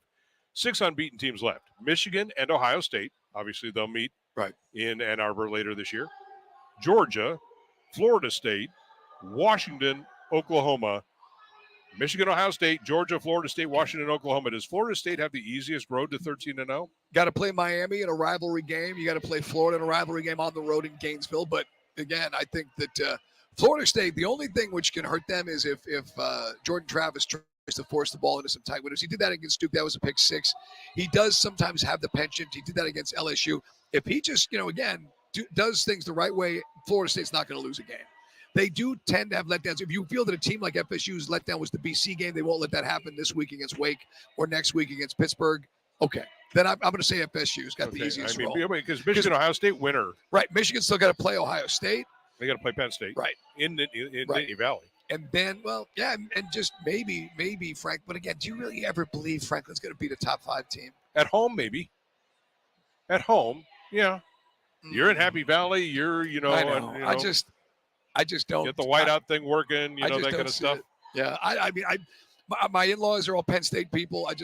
It's the level of anger and unpleasantness up there towards Franklin. It's pretty unbelievable because you're it's the definition of like really good team, 10 wins every year, chance to go to the Rose Bowl, but you just don't believe they're ever going to win a national championship. Which of these two teams, LSU or USC, is more likely? They're both 6-win teams. Right. Which is more likely to end up with only 8 wins, which means 2 more? LSU still has to play Alabama, Florida, Georgia State, and Texas A&M. Alabama, Florida, Georgia State, and Texas A&M. USC has to play Cal, Washington, Oregon, and UCLA. I say USC. I think USC. I think that the more I think about it, that schedule and the fact that their defense is so negligible and how soft they look, it's funny, again, the scuttlebutt about Caleb Williams leaving and not playing, that's nonsense. He's going to continue to play, but they just they don't pass the test, don't they? They don't pass the eye test, USC. Well, their defense doesn't pass any test. I mean, this is why these two teams, LSU and USC, both gifted quarterbacks, gifted offenses, no defense. I like it. Great questions from John, man. Let me throw one at you, my friend. Do you think that Alabama could beat Georgia in an SEC championship? Oh, sure. Yeah, they play well. They can. I mean, they've got Milroe's gotten better, but Milroe is still a very inconsistent. Oh, of course piece, he is. But it's also Alabama, Georgia. And Alabama, even though Georgia's defense is not as good because last year was elite, don't you still think as Georgia gets their guys back at 100%, that Georgia's O-line is still better than Bama's? Oh, sure. That's another part of it. Oh, well, no. Georgia's got a better team. Don't get me wrong. I mean, but if they're, did Michigan not have a better team than TCU, cheating or not? I mean, things happen. So, oh, by the way, funny story. I'm glad you brought that up. We teased it. The story that came out yesterday after we got off the air was hysterical. TCU was on to Michigan and the stealing of the signs. They went with the previous year's calls. Everything. They basically told their offense to ignore the signs. They had the 2 sets. One was the older one. They changed everything. So everything Michigan thought they had TCU was a fugazi. Isn't that hysterical? I know. So they basically went with the previous year's symbols and signs. Are you big into this? Because I think this is a big bunch of nothing. Well, you still got to beat the man one-on-one. I still think that, football, Carl and I talked about this at length the last few days. No matter what you think is coming, football is still a matter of individual matchups. You got to beat the man. Yes, you can. Look, here's the thing. If you know they're going to run and it's going to the right side, yes, you can funnel pieces there, but you still got to execute. You got to make it happen. Well, not only that, but if you're a halfway smart quarterback and you get into the, you break the huddle and you look over to the sideline and you see the call and you get to the call and the defense is set to take that call. You're going, wait a minute, okay. And then they do it again, and they do it again. Right. Wait a second. So now what are you going to do? There's something called an audible. Right. And by the way, if TCU is aware of it, I'm sure Kirby's aware of it. I just think Kirby, like Nick Saban, wants no part of controversy. He doesn't want his name included in this story. But I can bet you $1 to donuts that Kirby and the Georgia staff were aware of what Michigan was pulling. Of course. But Kirby just doesn't want that smoke. He doesn't want to be a part of that storyline. Hey, man, this hour of Dukes and Bell is brought to you by All Four Seasons Garage and Entry Doors. John Fricky, he is in for Carl Dukes. Yeah, man, I just thought, yes, it's fun. And the NCAA won't do anything about it. And if they do, what's it going to add up to? Losing some scholarships? I mean, some people feel that the NCAA is going to come in like, I'm Batman. And they're going to go, you're out of the playoffs. It's not even possible. There's no mechanism in place for any kind of censure from the NCAA to Michigan this season. Well, and again, keep this in mind. As far as the SEC and the Big Ten are concerned, the NCAA is not going to exist anyway in a couple of years. Right. They're just going to leave. I'm with you, brother. And they're let's be honest, they are fueling the fire for creating, call it your Power 75 or whatever, create your own sanctioning body and let them handle March Madness and steal all that money and then baseball and everything else. They can handle everything else, but in football, the Big Ten and the SEC, they take a whole bunch of friends. All my rowdy friends came over tonight, like you say, 64 teams, split them into eight team, divisions, and then, just make Greg Sankey the czar and commissioner, put him in Nashville or something, and then everybody makes $1 gazillion. Hey, a couple of guys hit us up on the text line earlier while we were talking about Georgia. Look, guys like, Mike, why don't you buy? No, I believe in Georgia. Like, until somebody knocks them off the perch, they're the man. The defense is getting better and better and better each week. Carson Beck, all those worries about Bobo misfounded. I mean, and they may very well go out there and smoke Florida. They may rivalry game and just not knowing if Georgia can establish the running. I mean, look, they should beat them by 21. I just don't feel it well enough to bet it. You did take Georgia, yes? I took Georgia, but I wouldn't bet it. Well, but you're encouraging people to follow your advice on the gambling. But I just didn't bet it. I didn't pick the game for a You see, reason. all those, even though I made some I took terrible Georgia Tech plus even 12. though I made some terrible picks with like a You can total bet lack, that a at your lack own of risk. interest in foresight, I'm going to bet. I always bet these games. I'll call Sarge and he'll get that action in. Maybe not a $250 parlay. We'll come back. Steve Kuhn is going to join us, Hawks CEO, and then later on, Robert Ory on Dukes and Bell at State Farm Arena.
Sports Radio 92.9 The Game. Time to check in with the CEO of Hawks. This is Catching Up with Coonan on Sports Radio 92.9 The Game. Yeah, buddy, great to catch up with Steve. He looks resplendent. He looks like an extra from like Ocean's 11, doesn't he? Just got back from Sin City. It's this hour, by the way, brought to you by Northside Hospital. For a healthier future, look to Northside Hospital. Steve Coonan, the Hawks CEO, with Fricky, our man John, in for Carl today. What's going on, boss?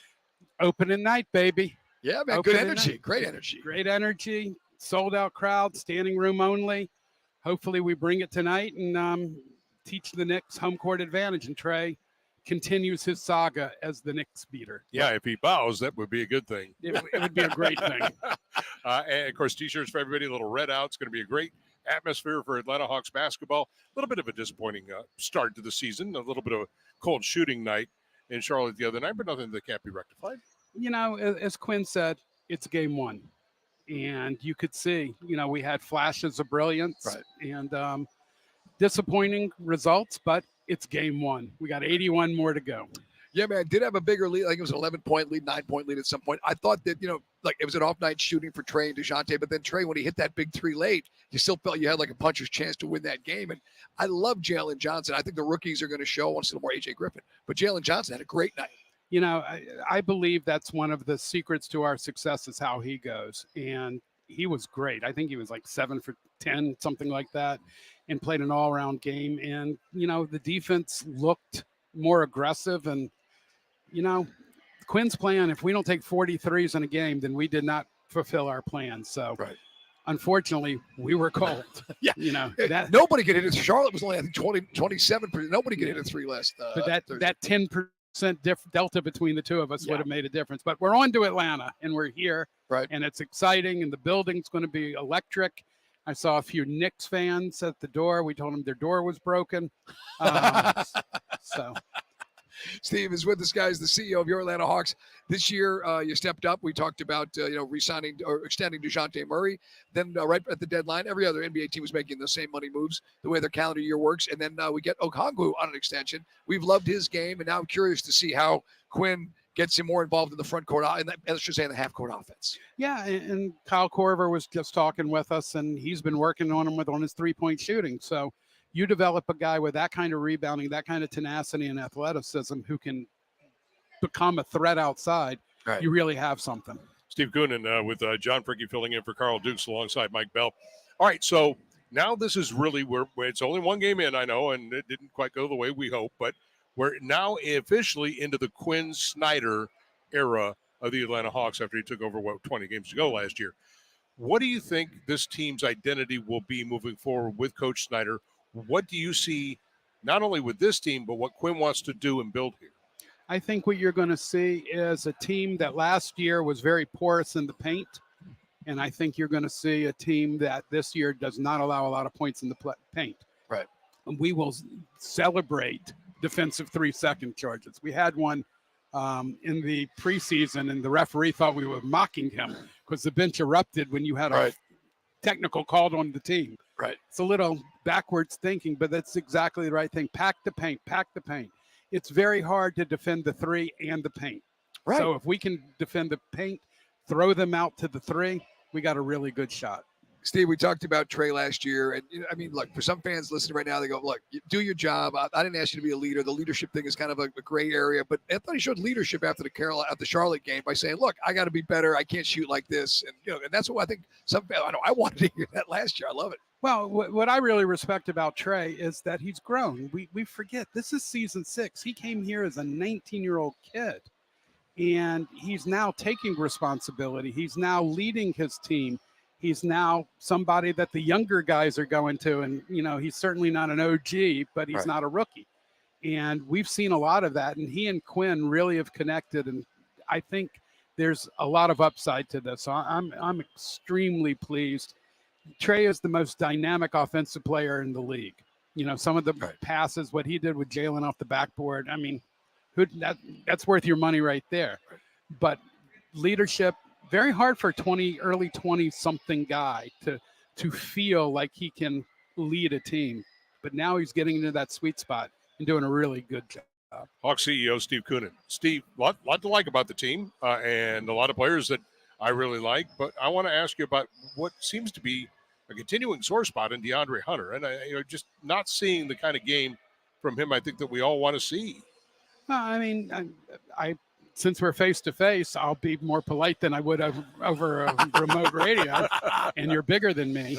But I mean, I do disagree. I think DeAndre has high expectations. I think that he plays a great team game, plays great defense, and needs to continue to get more involved in the offense. So a sample size of one, I'm not sure it's the fairest thing, John. Now, again, because we do. Well, no, I understand. Well, one thank game. I'm not talking about the one-off. I guess maybe my expectation of DeAndre Hunter is that this guy should be at what we saw in the Miami series 2 years ago. That's the guy I want to see every night. Okay. And I don't think we won that series, did we? No, but the 31, we thought that was such an appetizer. There was such a carrot on his stick, and unfortunately, it went back to its nature, which is about 15 a game, I should say. Yeah, and I'll take great defense in 15 a game because it is a team game. Right. And I think Hunter brings us a toughness, and I think that his game is continuing to evolve. So I feel pretty good about him. All right. I would love to see more AJ Griffin, and maybe we will. As you said, it's just one game, and I know last year it was more Jalen Johnson, but I know Snyder's got his plan. But I think AJ could be a guy, and some nights when maybe DeAndre's not feeling it, that he could get in there size-wise, similar but different. Steve Coonan, the CEO of the Hawks, is with us hanging out. All right, on to more fun stuff for you, which is your number one in the nation, Georgia Bulldogs. Steve went there, by the way. And the cocktail party, we've been going back and forth about what are they, where are they going. The defense, obviously, last year and the last year before was just, top of the universe. This year, we're trying to get a handicap on where they're going to go against Florida. You think it's going to be a whooping? You think it's going to be close? It's a rivalry game. It was funny. I watched the Philadelphia Eagles play Miami last Sunday night, and I think every player on the Philly defense played at Georgia. Right. I don't think we have that dominant defense. I think that's a fact. Right. And we lose Brock Bowers. But I do think our depth, I think Oscar's going to come through. I think we win, and that's all I really care about. Style points when you're, getting into November. Yeah, survive don't it matter. And we talked about earlier, the schedule Georgia's schedule's kind of backloaded, and everybody's, albeit top 20, but it's still Missouri comes in. That Tennessee game, maybe not as dealt, but Ole Miss. Yeah. Some of the good news, though, it's two of those games are in Athens for you. They are in Athens, and the one game, we got up for, Kentucky, we kicked the crap out of them. It's true. Yeah, and that's when not that you're into gambling or anything like that, Steve. John and I talked about it earlier. Bring gambling to Georgia. Georgia was, again, it didn't beat anybody didn't cover anybody who's not ranked, but the one team they played that's ranked, obviously they covered that number and blew them out pretty convincingly. Do you think Georgia, Steve Coonan, because since we're talking about it, stands a pretty good chance of making it in as a one-loss team? Could they actually lose a game and still make it in? Well, let me rephrase that. Could they lose the SEC title game and still make it in? That's it. Well, it's funny. I was on the West Coast and I watched Washington play Arizona State, and I was going bananas because I wanted Arizona State to knock Washington out. Right. Because what you want is number 4 and 5 to have one loss. And if we lose in an SEC championship and won the regular season, one could argue our conference is the best. Our loss would be the best. But right now, I've seen the plan, and we have no intention of losing. Right. It is not in the plan.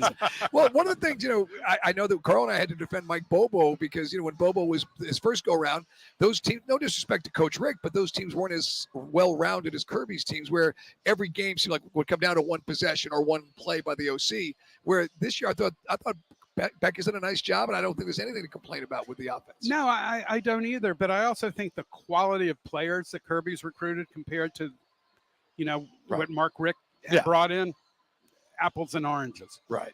Hey, well, we got you here. For those who don't know, if you're new to the show, welcome. Number one sports talk show in the afternoon right here. And this guy was a big shot at Turner, and a lot of, again, your sports background. The World Series, they've added these layers of playoffs. And do you feel there's somebody in the head office in New York that regrets the fact you got Arizona and Texas? Because it's not exactly going to be a bonanza for ratings. Do I think somebody or do I think everybody? Yeah. It's interesting because you have the number 5 market in the country, Dallas, which is actually bigger than Atlanta. You have the number 11 market in the country, Phoenix. But you could put a gun to my head tonight, except for Max Scherzer, who just got out there. I can't name one player. Gurriel, maybe, but I'm not sure what Gurriel they have and how to get rid of it. Talk to your doctor. Right. I think I saw that ad last night. Right. Exactly. I don't, marquee games, marquee World Series, I think this will be the lowest rated World Series ex-COVID. Does it affect the sport though overall, as far as where the TV packages are around the country? Baseball's such a strong regional sport. I mean, the Atlanta Braves are incredible, right? And their draw is incredible, but it's not a national sport anymore. All right, so back to the Hawks tonight. Yep. The red out and this team. One of the things I do like a lot about this team is what you guys have built, what Landry Fields has built in terms of the depth of this team. And the addition of Sadiq Bey last year, I think we're talking about a young guy, big guy, strong guy, got a number of years He got ahead stronger of him. in the offseason. No kidding. I mean, he's just, and then he was just, his ability to drive to the basket the other night was about the only thing they had there down the stretch there. And then you look at Bogey and Okongwu and you talk about AJ, there is depth on this team and there is a bench that, frankly, can really play into I think this team, especially being in the long haul in the dog days. Yeah, I mean, depth is everything in the league. Starters are important, that where all the focus is, but that next group of guys and our second team, if you will, were the ones who broke open the 11-point lead in the second quarter. And I feel that that's our advantage. Our depth, kind of 6th through 9th, is really, really strong. And, I think that Bogey being healthy is a huge advantage that we didn't have last year. I think Okongwu's maturing, and Trey and DeJounte can be interchangeable pieces playing with that second unit. So again, we're going to need a few games to gel. We just started. None of them played together in the preseason. I think the NFL, it doesn't even play its stars in the preseason, and I think the NBA is starting to trend that way. Right.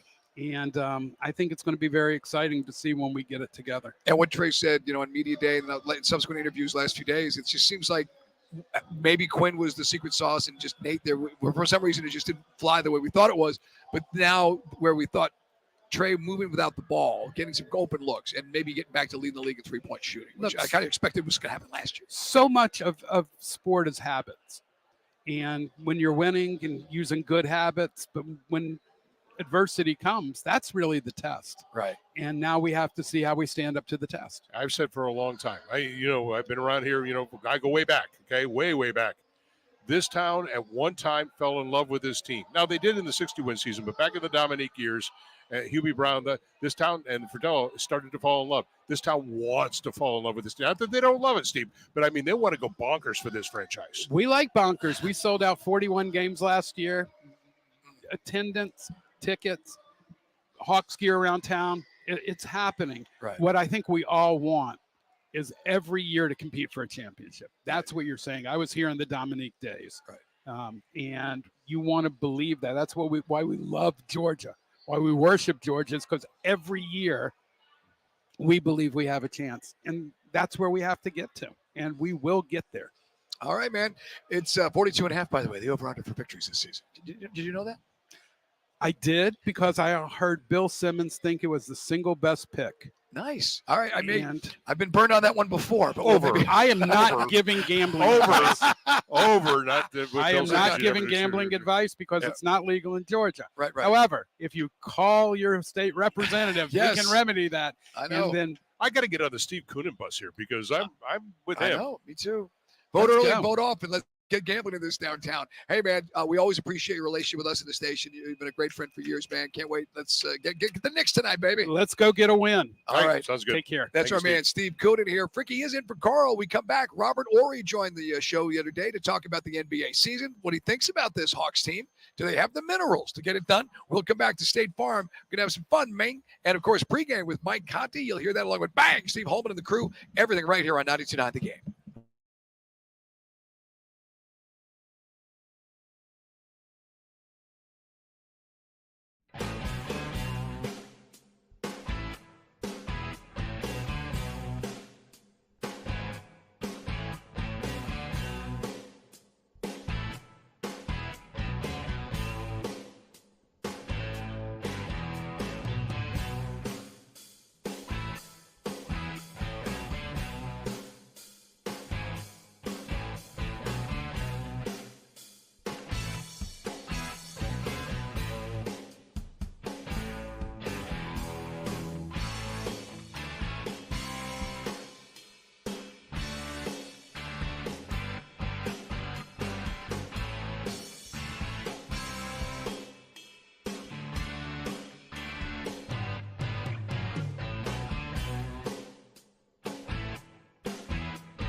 banners being raised. And tonight, Denver's going to raise the banner. And they were crowned champions at the end of last season.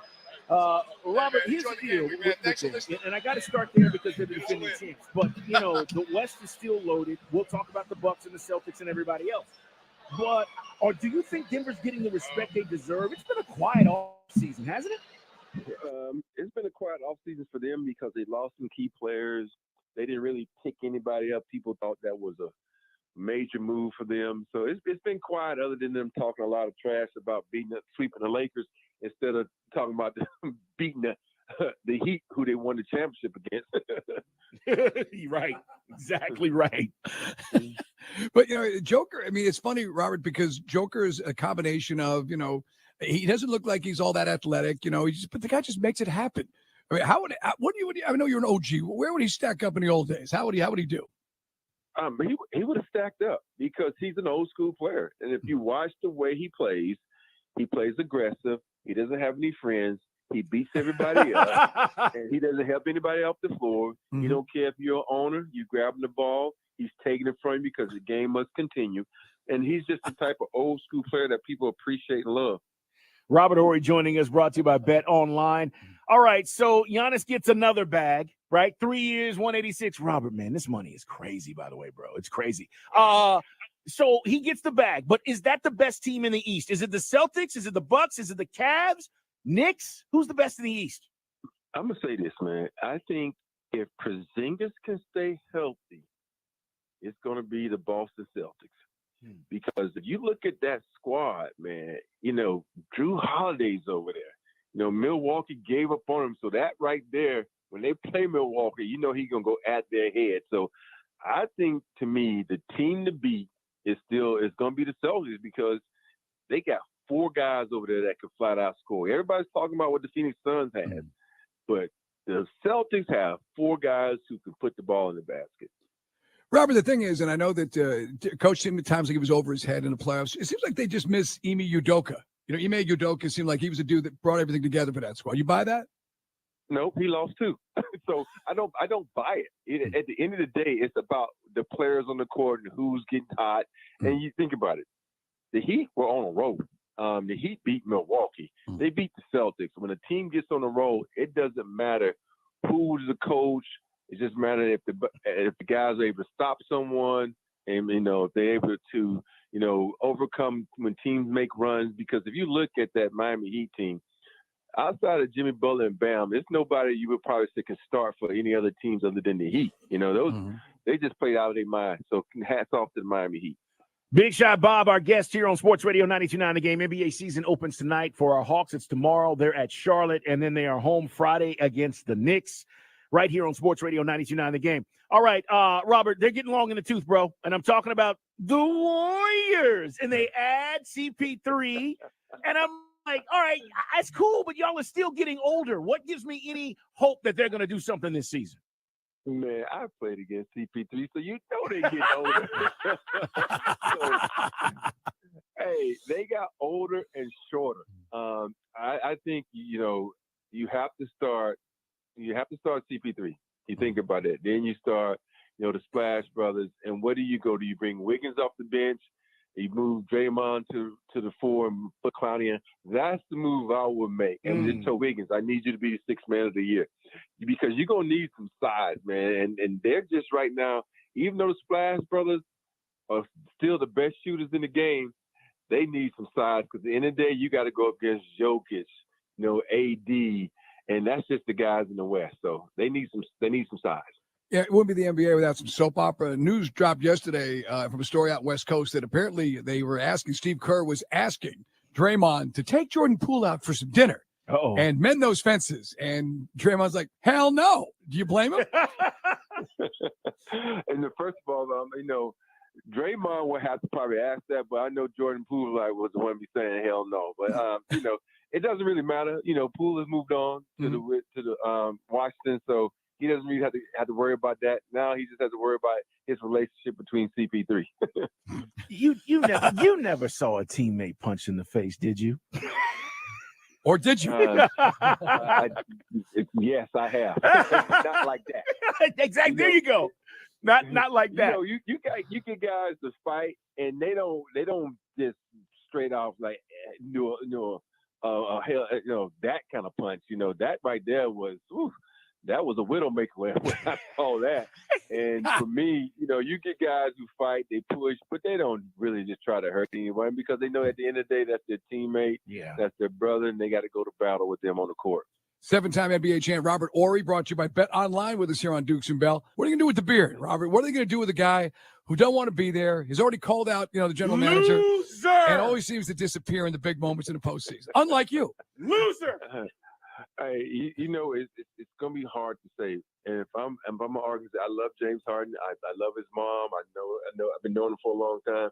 But on the GM aspect of it, I'm like, if you want to sit out, sit out. I just put that money back in our bank account because we're gonna find you for every game you're not here, and you have to move on. And only you say that because you got guys like Maxey who can step in. You got Tobias, who we've always said could be an all-star. He just needs the opportunity. Now your opportunity is there. Superstar is gone. You become that field we need because they still got a good team. I just think they have to move on from that and just say, hey, we're not just going to give you away. We got to do what's best for us. I think it's also best to be away from the team because sometimes, even though as a player, you try to bring that positive energy, there's going to be negative energy there because of the animosity you have towards management. What do you think about the Hawks, man? They really didn't make any moves. All right. They took care of their own. So DeJounte Murray gets his deal. We just talked about it yesterday. Okongwu gets his deal. Trey's already a max guy. So you got these young guys, and they really didn't go out and add a whole lot to this team, but they're saying, hey, we want to see what we've got in these young players. AJ Griffin, whose dad's now the coach of the Bucks, and you probably well know. What do you think about what the Hawks are trying to do? Well, I know what they're trying to do, but you got a lot of players that pretty much do the same thing. And it's so hard to be successful when the guys are, the same players and you don't have any size. And I just think, there's going to be this team that's going to be a 6, 7, maybe 5. If Trey plays like he's supposed to play. And I just think they're just too young. I want to say young. They're just too little. When I say you need someone to like knock someone on their butt, there's no one on that team that you can say, okay, it's not going to be Murray. It's not going to be Young. Capella is the closest person that you think could knock someone in the butt, but there's no force on that team. So it's like they play all fancy and carefree. They're a good team, but every now and then you need a little force to play with. Yeah, as Carl said, we kind of held serve, but the closest we came, Robert, was rumors of Pascal Siakam. Would that have been something that you would have liked here? That's still no force. You know what I mean? Like when let's take Denver, for instance. They won that because they have force. Jokic provides some force. He's going to beat some people up. He's going to be aggressive. He's going to get rebounds. And people with the 3-ball, how it's been used and how it's been shot, they think that's what this game is about. It's not about that. It's about getting buckets. It's about, putting your stamp on the game. And that's what Jokic does. He puts his stamp on the game. Sure, he knocks down some threes, but what does he do? He gets to the hole. He gets those ugly little jumpers to fall, and he finds people who are open. You got to have that. I've known Robert Horry a long time. I tell this story all the time. We played in a fantasy league one year together, and I think you won it. I'm not sure. I don't know if you won it or trying to remember who won it that year, but your team was pretty good. I won it. Yeah, I think you did. I think you did. I just look. I'm trying to not remember. I don't want to put your business because the IRS was the stakes pretty high. Oh, it was a big league. It was a big league. Hey, man, is it true, Robert, that you called the refs out and you got thrown out of your son's game, man? Is that a true story? That is so true. That is so true. I did. The thing about it is, I said call the screen out, and because I am at a kids game, I never cursed. I would never do that because there are kids that are looking, and the ref got mad because I called him out. Went and got the cops. The cops were like, looked at him like, "What you want us to do? He ain't did nothing wrong." and the funny part is, I said, "Oh, you want to throw me out? I'll leave." I said, and I left. And it looked like he threw me out, but I left him on the court. He had no throw me out. What's the time on this, Oren? I didn't say anything that was negative. That was a minute and a half. Okay. So we'll come back. We're not going to do the last call. We'll just go to 50, come back, clear our throat, and get out at 69. Sorry, 59-45. Arrested for incompetence as a ref, impersonating a referee. You can turn up the return a little bit more. Real quick before we let you More go, background Zach, noise. Big Thanks. fella's trying to lob it and get Thanks, you in man. the hall, man. What's up with that? You know, Big fella, I think he appreciates me because I got him with a couple of kids, 3 of them. I think he understands that, I tell you all that it's Yeah, about 45. I'll play you out here too. Right. You got to think about what I did in high school, Alabama Player of the Year, Alabama Academic Player of the Year, all SEC, SEC, all academic, SEC, all deep. There's so many of my accolades that can go on the board. So people always say, oh, he didn't score enough points in the NBA. You know what? But I'm a winner.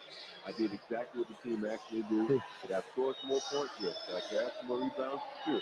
But I did what the team needed me to do. That's why I won 7 championships in 16 years. And to me, that's just the finish of winning to me. No, man, it's great. You've had a great career. You know that. And you are deserving, and you want everywhere you stand by. We appreciate you as always. Look forward to talking to you throughout the course of the season. Brought to you by Bet Online. Robert Horry, appreciate you. Thank you. You're up. Have a good one. Such a good dude, man. Big game Bob, as Carl likes to say, man. We'll come back. We're live at State Farm Arena. John Fricke's in for Carl. Today's got the day off. The Knicks are in town. Both teams started the season with an L. Who's going to get it done tonight? Who's going to leave 0-2? Hopefully not us, man. Hopefully crowd's going to be rocking. Got a great energy, great vibe. They were lined up down the street to get into State Farm Arena. We'll come back, set the tone. Pregame begins at 7 tonight. Also got a few NFL storylines for you guys, especially you fantasy owners, coming up next. Now, your game.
Booty, booty. 95% cheaper, and you can get Too it much online. booty.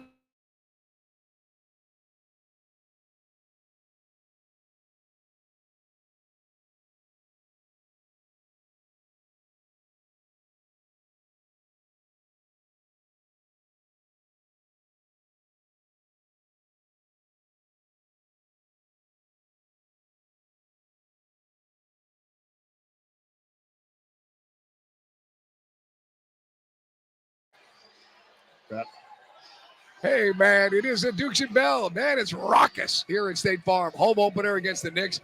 It really is cooking, man. I mean, that noise in the background, that's real. Yep. Well, didn't Steve Coonan say standing room only tonight for the home opener? That's exactly what he said. It's our man, John Fricke, in for Carl Dukes. Mike Conti at the pregame coming at you at 7. Both the Knicks and the Hawks, as we mentioned, lost. The Charlotte game was frustrating because we had them on the ropes, up 11, up 9, and then it just seemed like, boy, oh boy, couldn't hit anything. Jalen Johnson, we talked about, looked great. You know, I thought Sadiq Bey with 5 turnovers. It just Trey and DeJounte couldn't hit. And the thing is, you still were in that game. I mentioned Trey. I think I've been getting the time right or wrong. It was about 2 or 3 minutes left in the game. Trey hit this huge 3. Thinking, okay, we got a shot here. We're going to get this. And it just, they would just, Charlotte would come right back down. Some of that was on the switch. Some more athletic guys would be against Trey, and they would just get whatever they wanted. I still contend that this team has to do something with Hunter. I know Steve Coonan likes him more than I do. I'm not getting the production out of him that I want, and I think he's a sore spot. Matter of fact, I'm not even sure he's a starter on this team. Well, his contract, it's a contract extension, but it's not a max. It's not even close to any. It's a middle of the road contract by NBA standard. To anybody in his car right now, it's called winning the lottery. But for DeAndre Hunter, is a 4th overall pick. He's just a dude, and too many times in the regular season, certainly in the playoffs, he just becomes an empty space. It's one thing if you can't, the defense sometimes is marginal. But last night, that's kind of his rep. 9 points and he fouls out. Yep. So, look, let's hope that I don't know if he hears this stuff and listens to what some of the folks are saying. I don't think there's any more Hawks fans out there telling Carl and I you're being too hard on DeAndre Hunter. This is year 5. They gave you a contract extension. Do something. Otherwise, to your point, I don't think Quinn Snyder is married to any of these guys other than Trey and DeJounte. Then let's go see you put AJ Griffin out there and let's watch him develop. Well, let me ask you this. If you had to try, they're going to play everybody, and they're going to play through the lineup. They're going to play 10, 11 guys. They do that. But if you were talking about a starting 5, if you were just talking about a starting 5, would you be more comfortable with DeAndre Hunter or with Sadiq Bey? I like Sadiq Bey, his attitude, his toughness. He's a physical dude. He looks the part. He put on some muscle this year, too, in the offseason. We talked about that with Steve. Yes. Long answer, yes. Yes, that's what I think. Sadiq's a young guy. He's only 24, and he's only been in the league 3 years. I think some people think of Sadiq Bey's been around forever. No, he's a young guy. Detroit moved on because he was a little inconsistent. And yes, he did have a 50-point night against the Magic in a blowout, but the guy shows you this. He shows you the sparks. You see that, okay, this guy, he belongs in the NBA. Well, who's the toughest guy on the team? He may be. That's the dude. I still want to, I say it every week to Carl, still want us to go out and find one of those big European guys with no vowels and an eyebrow, like one unibrow. I said, we're going to go find Ivan Johnson. Somewhere in the world, Ivan Johnson. Somewhere in the world, Ivan Johnson is probably pounding people into submission. I don't know, a league in Nepal or something. Just don't go find Yvonne Joseph. Don't do that. Right. Hey, man, it's Dukes and Bell with Fricke. Before we get out of here, a couple of things to talk about in the NFL. Some breaking news. It looks like Tyreek Hill is okay. The soft tissue injury to his hip. He was asked about what was going on. He said, it's nothing, man. I just wanted some attention. My mom didn't talk to me this week. Okay, all right. He's just planning some fun. Tyreek Hill is going to go, and it looks like, now we'll get the final word on Saturday, I presume, but Brock Purdy and the 49ers with the Bengals coming out to Levi Stadium. He's been playing. He's been practicing with the 49ers all week. He complained of concussion-like symptoms on the flight home from their loss to Minnesota. But now, Chris, does it look like Brock Purdy's going to play? Is that the story? If he's healthy, it looks like they're going to give it a go. If not, it'll be Sam Darnold. Wow. Again, former number 1 picks always get extra shelf life, but Darnold is the backup there in San Fran. Well, it still beats Trey Lance. Yes, Lance in your pants. Currently residing in the Where Is He Now category in Dallas. Also, this week, we talked about the Falcons. Injury report is clean, save for Bud Dupree, who's been nursing a groin injury. We all know how painful that can be. But not only that, but against his old team. He wants to be out there. You'd like to think he'd get out there in the mix. I'm just curious to see what Derrick Henry. Chris brought up a great point. if Tennessee is at some point entertaining trade offers, would they lessen the workload for Derrick That was Henry a on great Sunday? point that Turtle made. That's why he's the best producer in the business. And so I mean that's something that all of a sudden if he's not getting if he's getting 12 carries and you're going, wait a minute, what's going on with the I mean I think one leads to the other. I think that's the only logical conclusion. It's not a Bijan thing. Doesn't have a headache. You know what I mean? No, man. And Bijan is such a tough guy with such a work ethic. I still don't know what that was. Just other than he just maybe something close to a migraine that he never experienced before, but he still played in the game. Now, I know it's a very expensive. That's why this whole thing is ridiculous. It's a very expensive decoy to have a first-round pick, but I'd like to think, and we talked about it earlier with Drake London, how after being basically inconsequential against Carolina, he bounced back with a big game against Green Bay. I'd like to think that we're going to see the Bijan show up in Nashville. Weather, as we said, the rain anywhere between 60 and 70%. Maybe we'll get lucky. We don't get any rain. I'm going to be in the stands. I hope. My wet weather gear is crap. I got nothing.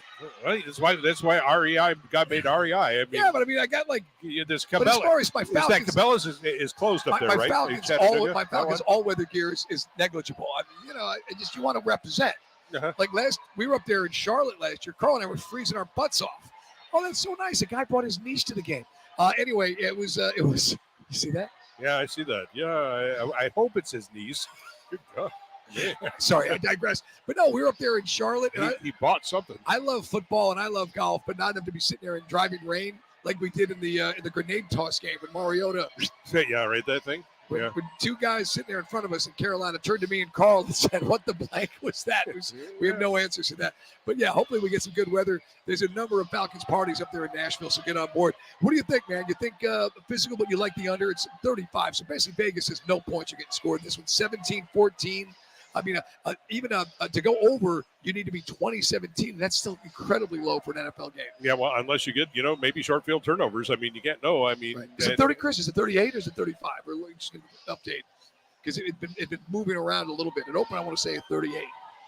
You know what? This is the kind of game though where you get like pick sixes, fumble return for touchdown, block punt, punt return, kick return. You get a couple of those, and suddenly the over goes pop. You guys ready for this one? Sure. 35. Oh, I saw it earlier today. I knew stuck in my brain like a 18, 17. That's wow. That's an incredibly low. Yeah, that's what I'm saying. The only thing that would take you over is like a 20-17 as far as barring safeties or some strange, miss extra What point. did we have last week? 29. Right. Yeah. The thing with the Falcons, and I was joking around with the audience because we were going round and round about Ritter. I want to see Ritter kick butt. I don't want to come in on Monday and talk about Ritter's turnovers. Matter of fact, this guy plays clean this week. I'm going to go buy the jersey, and there is the argument's over. I'm in Ritter's corner. I've always been in his corner. I just sometimes get so frustrated because I see the elements, John, you pointed out. Playmakers everywhere, great defense. And I know that some people say, well, you're going to take your lumps. We should have took our lumps last year. But that's water under the bridge. Now I want to see this guy step up. Everyone likes to point out, yes, I get it, rookie mistakes. Hell, Purdy looked terrible against Minnesota. Then we later found out he had a concussion. But I just want to see a clean game. We'll come back here. I'm talking about no turnovers for Desmond Ritter. We said two things about Desmond Ritter at the start of the season. At least I did, and I think a lot of us echoed it. All right. Number one is just don't lose the game. Right. Which is what he did against Washington and almost did against Tampa. Number two is just play point guard. When you have those kind of weapons around you, right? And now that CP84 is back, they have with CP84, Tyler Algier, and Bijan Robinson the best running back room in the league, right? And so now you have Van Jefferson into their wide receiver room. They have one of the best tight end rooms in the league. You have enough weapons all across the board. Play point guard, distribute the football, like you are a point guard. Don't turn it over and let everybody else do their thing. You're fine. And again, on paper, you'd like to think that Will Levis is going to Will Levis never said anything like Calais Campbell in Kentucky, even though Calais is long in the tooth. Him and Onyemata and Grady, Caden Ellis perhaps walking up to the line, confusing looks. Ryan Nielsen, I would imagine, throwing some crazy stuff. And maybe we're talking about Jesse Bates having another interception. Yeah, or maybe somebody else gets into that Matter mix of fact, too. I would say we were talking about this before the show. Over under for picks, 1.5. Yeah, I bet over on that. I would too, because again, guys, Will Levis and Malik Willis, although Vrabel was not at liberty to discuss how they're going to be. Because what will happen is you get an outright pick, and then you get a tip ball too. You know, little tip drill. Hey, two more notes, real quick. NFL. Kyler Murray is healthy, but he's not playing. There's a whole very confusing order of things as far as being active and how he's moving. He's been practicing with the team, but he's still not ready to play NFL football on Sunday. Kyler Murray, Daniel Jones, Deshaun Watson, biggest waste of money at quarterback currently. No argument here. I thought the Giants should have invested in Saquon and redrafted I just felt that he's not the dude. I mean, those three guys are killing the ball. I'm with you. And then the other one is, and this is a last-minute thing. I didn't see this unless you caught this yourself. Is questionable is Trevor Lawrence, and the backup for Trevor Lawrence is. Care to make a guess in Jacksonville? C.J. Beathard. He told you that. That's No. not cheating. I thought you might have forgotten it. Yeah, it's C.J. Beathard. Yeah. So yeah, I, mean, I just didn't know. serviceable. I didn't know it was a quiz here. I just like to, like to throw stuff at you. Make sure you're paying attention. Hey, man, we'll come back, clear our throats, get you ready for Hawks Hoops. I'm telling you guys, you can hear the background noise. We're up in the terrace right across from Killer Mike's swag shop. Place is bananas tonight. It's going to be off the chain. Yes. So we'll come back, get you ready for the Hawks and the Knicks.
I'm off the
Choose your favorite kind of game. Weekday, All-Star, Eastern Western Conference, and the number of games, 10, 20, 30, you want to see. And the more you stack up, the more Stand by here, guys.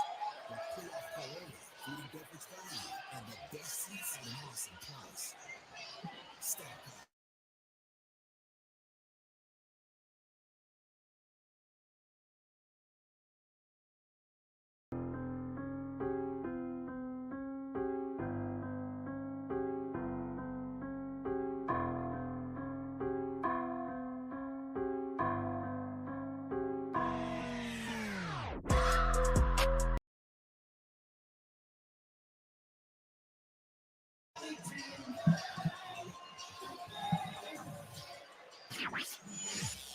Jukes and Bell are wrapping up another show, so it's time for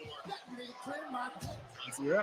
92.9 The Game. Man, it's off the chain at State Farm. Wilder than a Dwight Howard house party. John Yeah, right. Fricke, Well, 1 foot I out don't the know door. about that. Hey, man, great show today. Great job by Turtle all week long. Thanks to Chris Lister. Replay from our interview on Wednesday up at Flowery Branch. Also, thanks to Steve Kuhn and Puppy K for stopping by. Bryant McFadden, Kitch's podcast, All Things Covered, and Michael Rothstein from the ESPN.com site. He covers the Falcons every day. All right, John, before we get out of here, Falcons, yes. Georgia, yes. Tech against Carolina, that's kind of a sticky proposition. Yeah, maybe they cover. You know, I mean, you never know. Tech is so weird. I got to see Trey go off tonight. Big night tonight. Yes, How about I Trey need just to- bombing threes? How Love about to see it. 43, especially in Spike Lee's face? By the way, Spike Lee literally just walked up to us during the. Am I lying? Whispers is still mortified. I said, I love your work, man. I mean, finally get to meet Spike Lee. I get a chance to talk about Bernard King. Hey, man, John, we got to get that guy to Dodge. Clear your throat. You have 20 seconds. All right, now that I've fed all the squirrels up near Bartow County in North Georgia here, opening nothing like an opening night. And it's buzzing down here. Let's hope the Hawks deliver for the fans because they need to. Right on. Hey, man, Georgia gets up for the big games. I can't understand what they do against the lesser opponents, but I think after all the talking back and forth, I think they're going to drop the hammer. I think that Carson Beck is going to solidify the role, and maybe some national folks realize that Carson Beck is a really good quarterback and Bobo's doing the job. Defense getting better and better, but this will be a big one because the road doesn't get any easier for Georgia. No slip-ups against Florida. Hey, man, great job. Hope you had fun today. Yeah, have a good time in Nashville. Let's Right get us a on. win. Hey, look for us on Twitter, guys. We'll find the party, or the party will find you. And if I see you, the shots are on Carl. If you love the show, Tell your friends. If you don't, well, then I you know what? You got to ride to Nashville with Mike, and you can stay there. Okay. You're clear.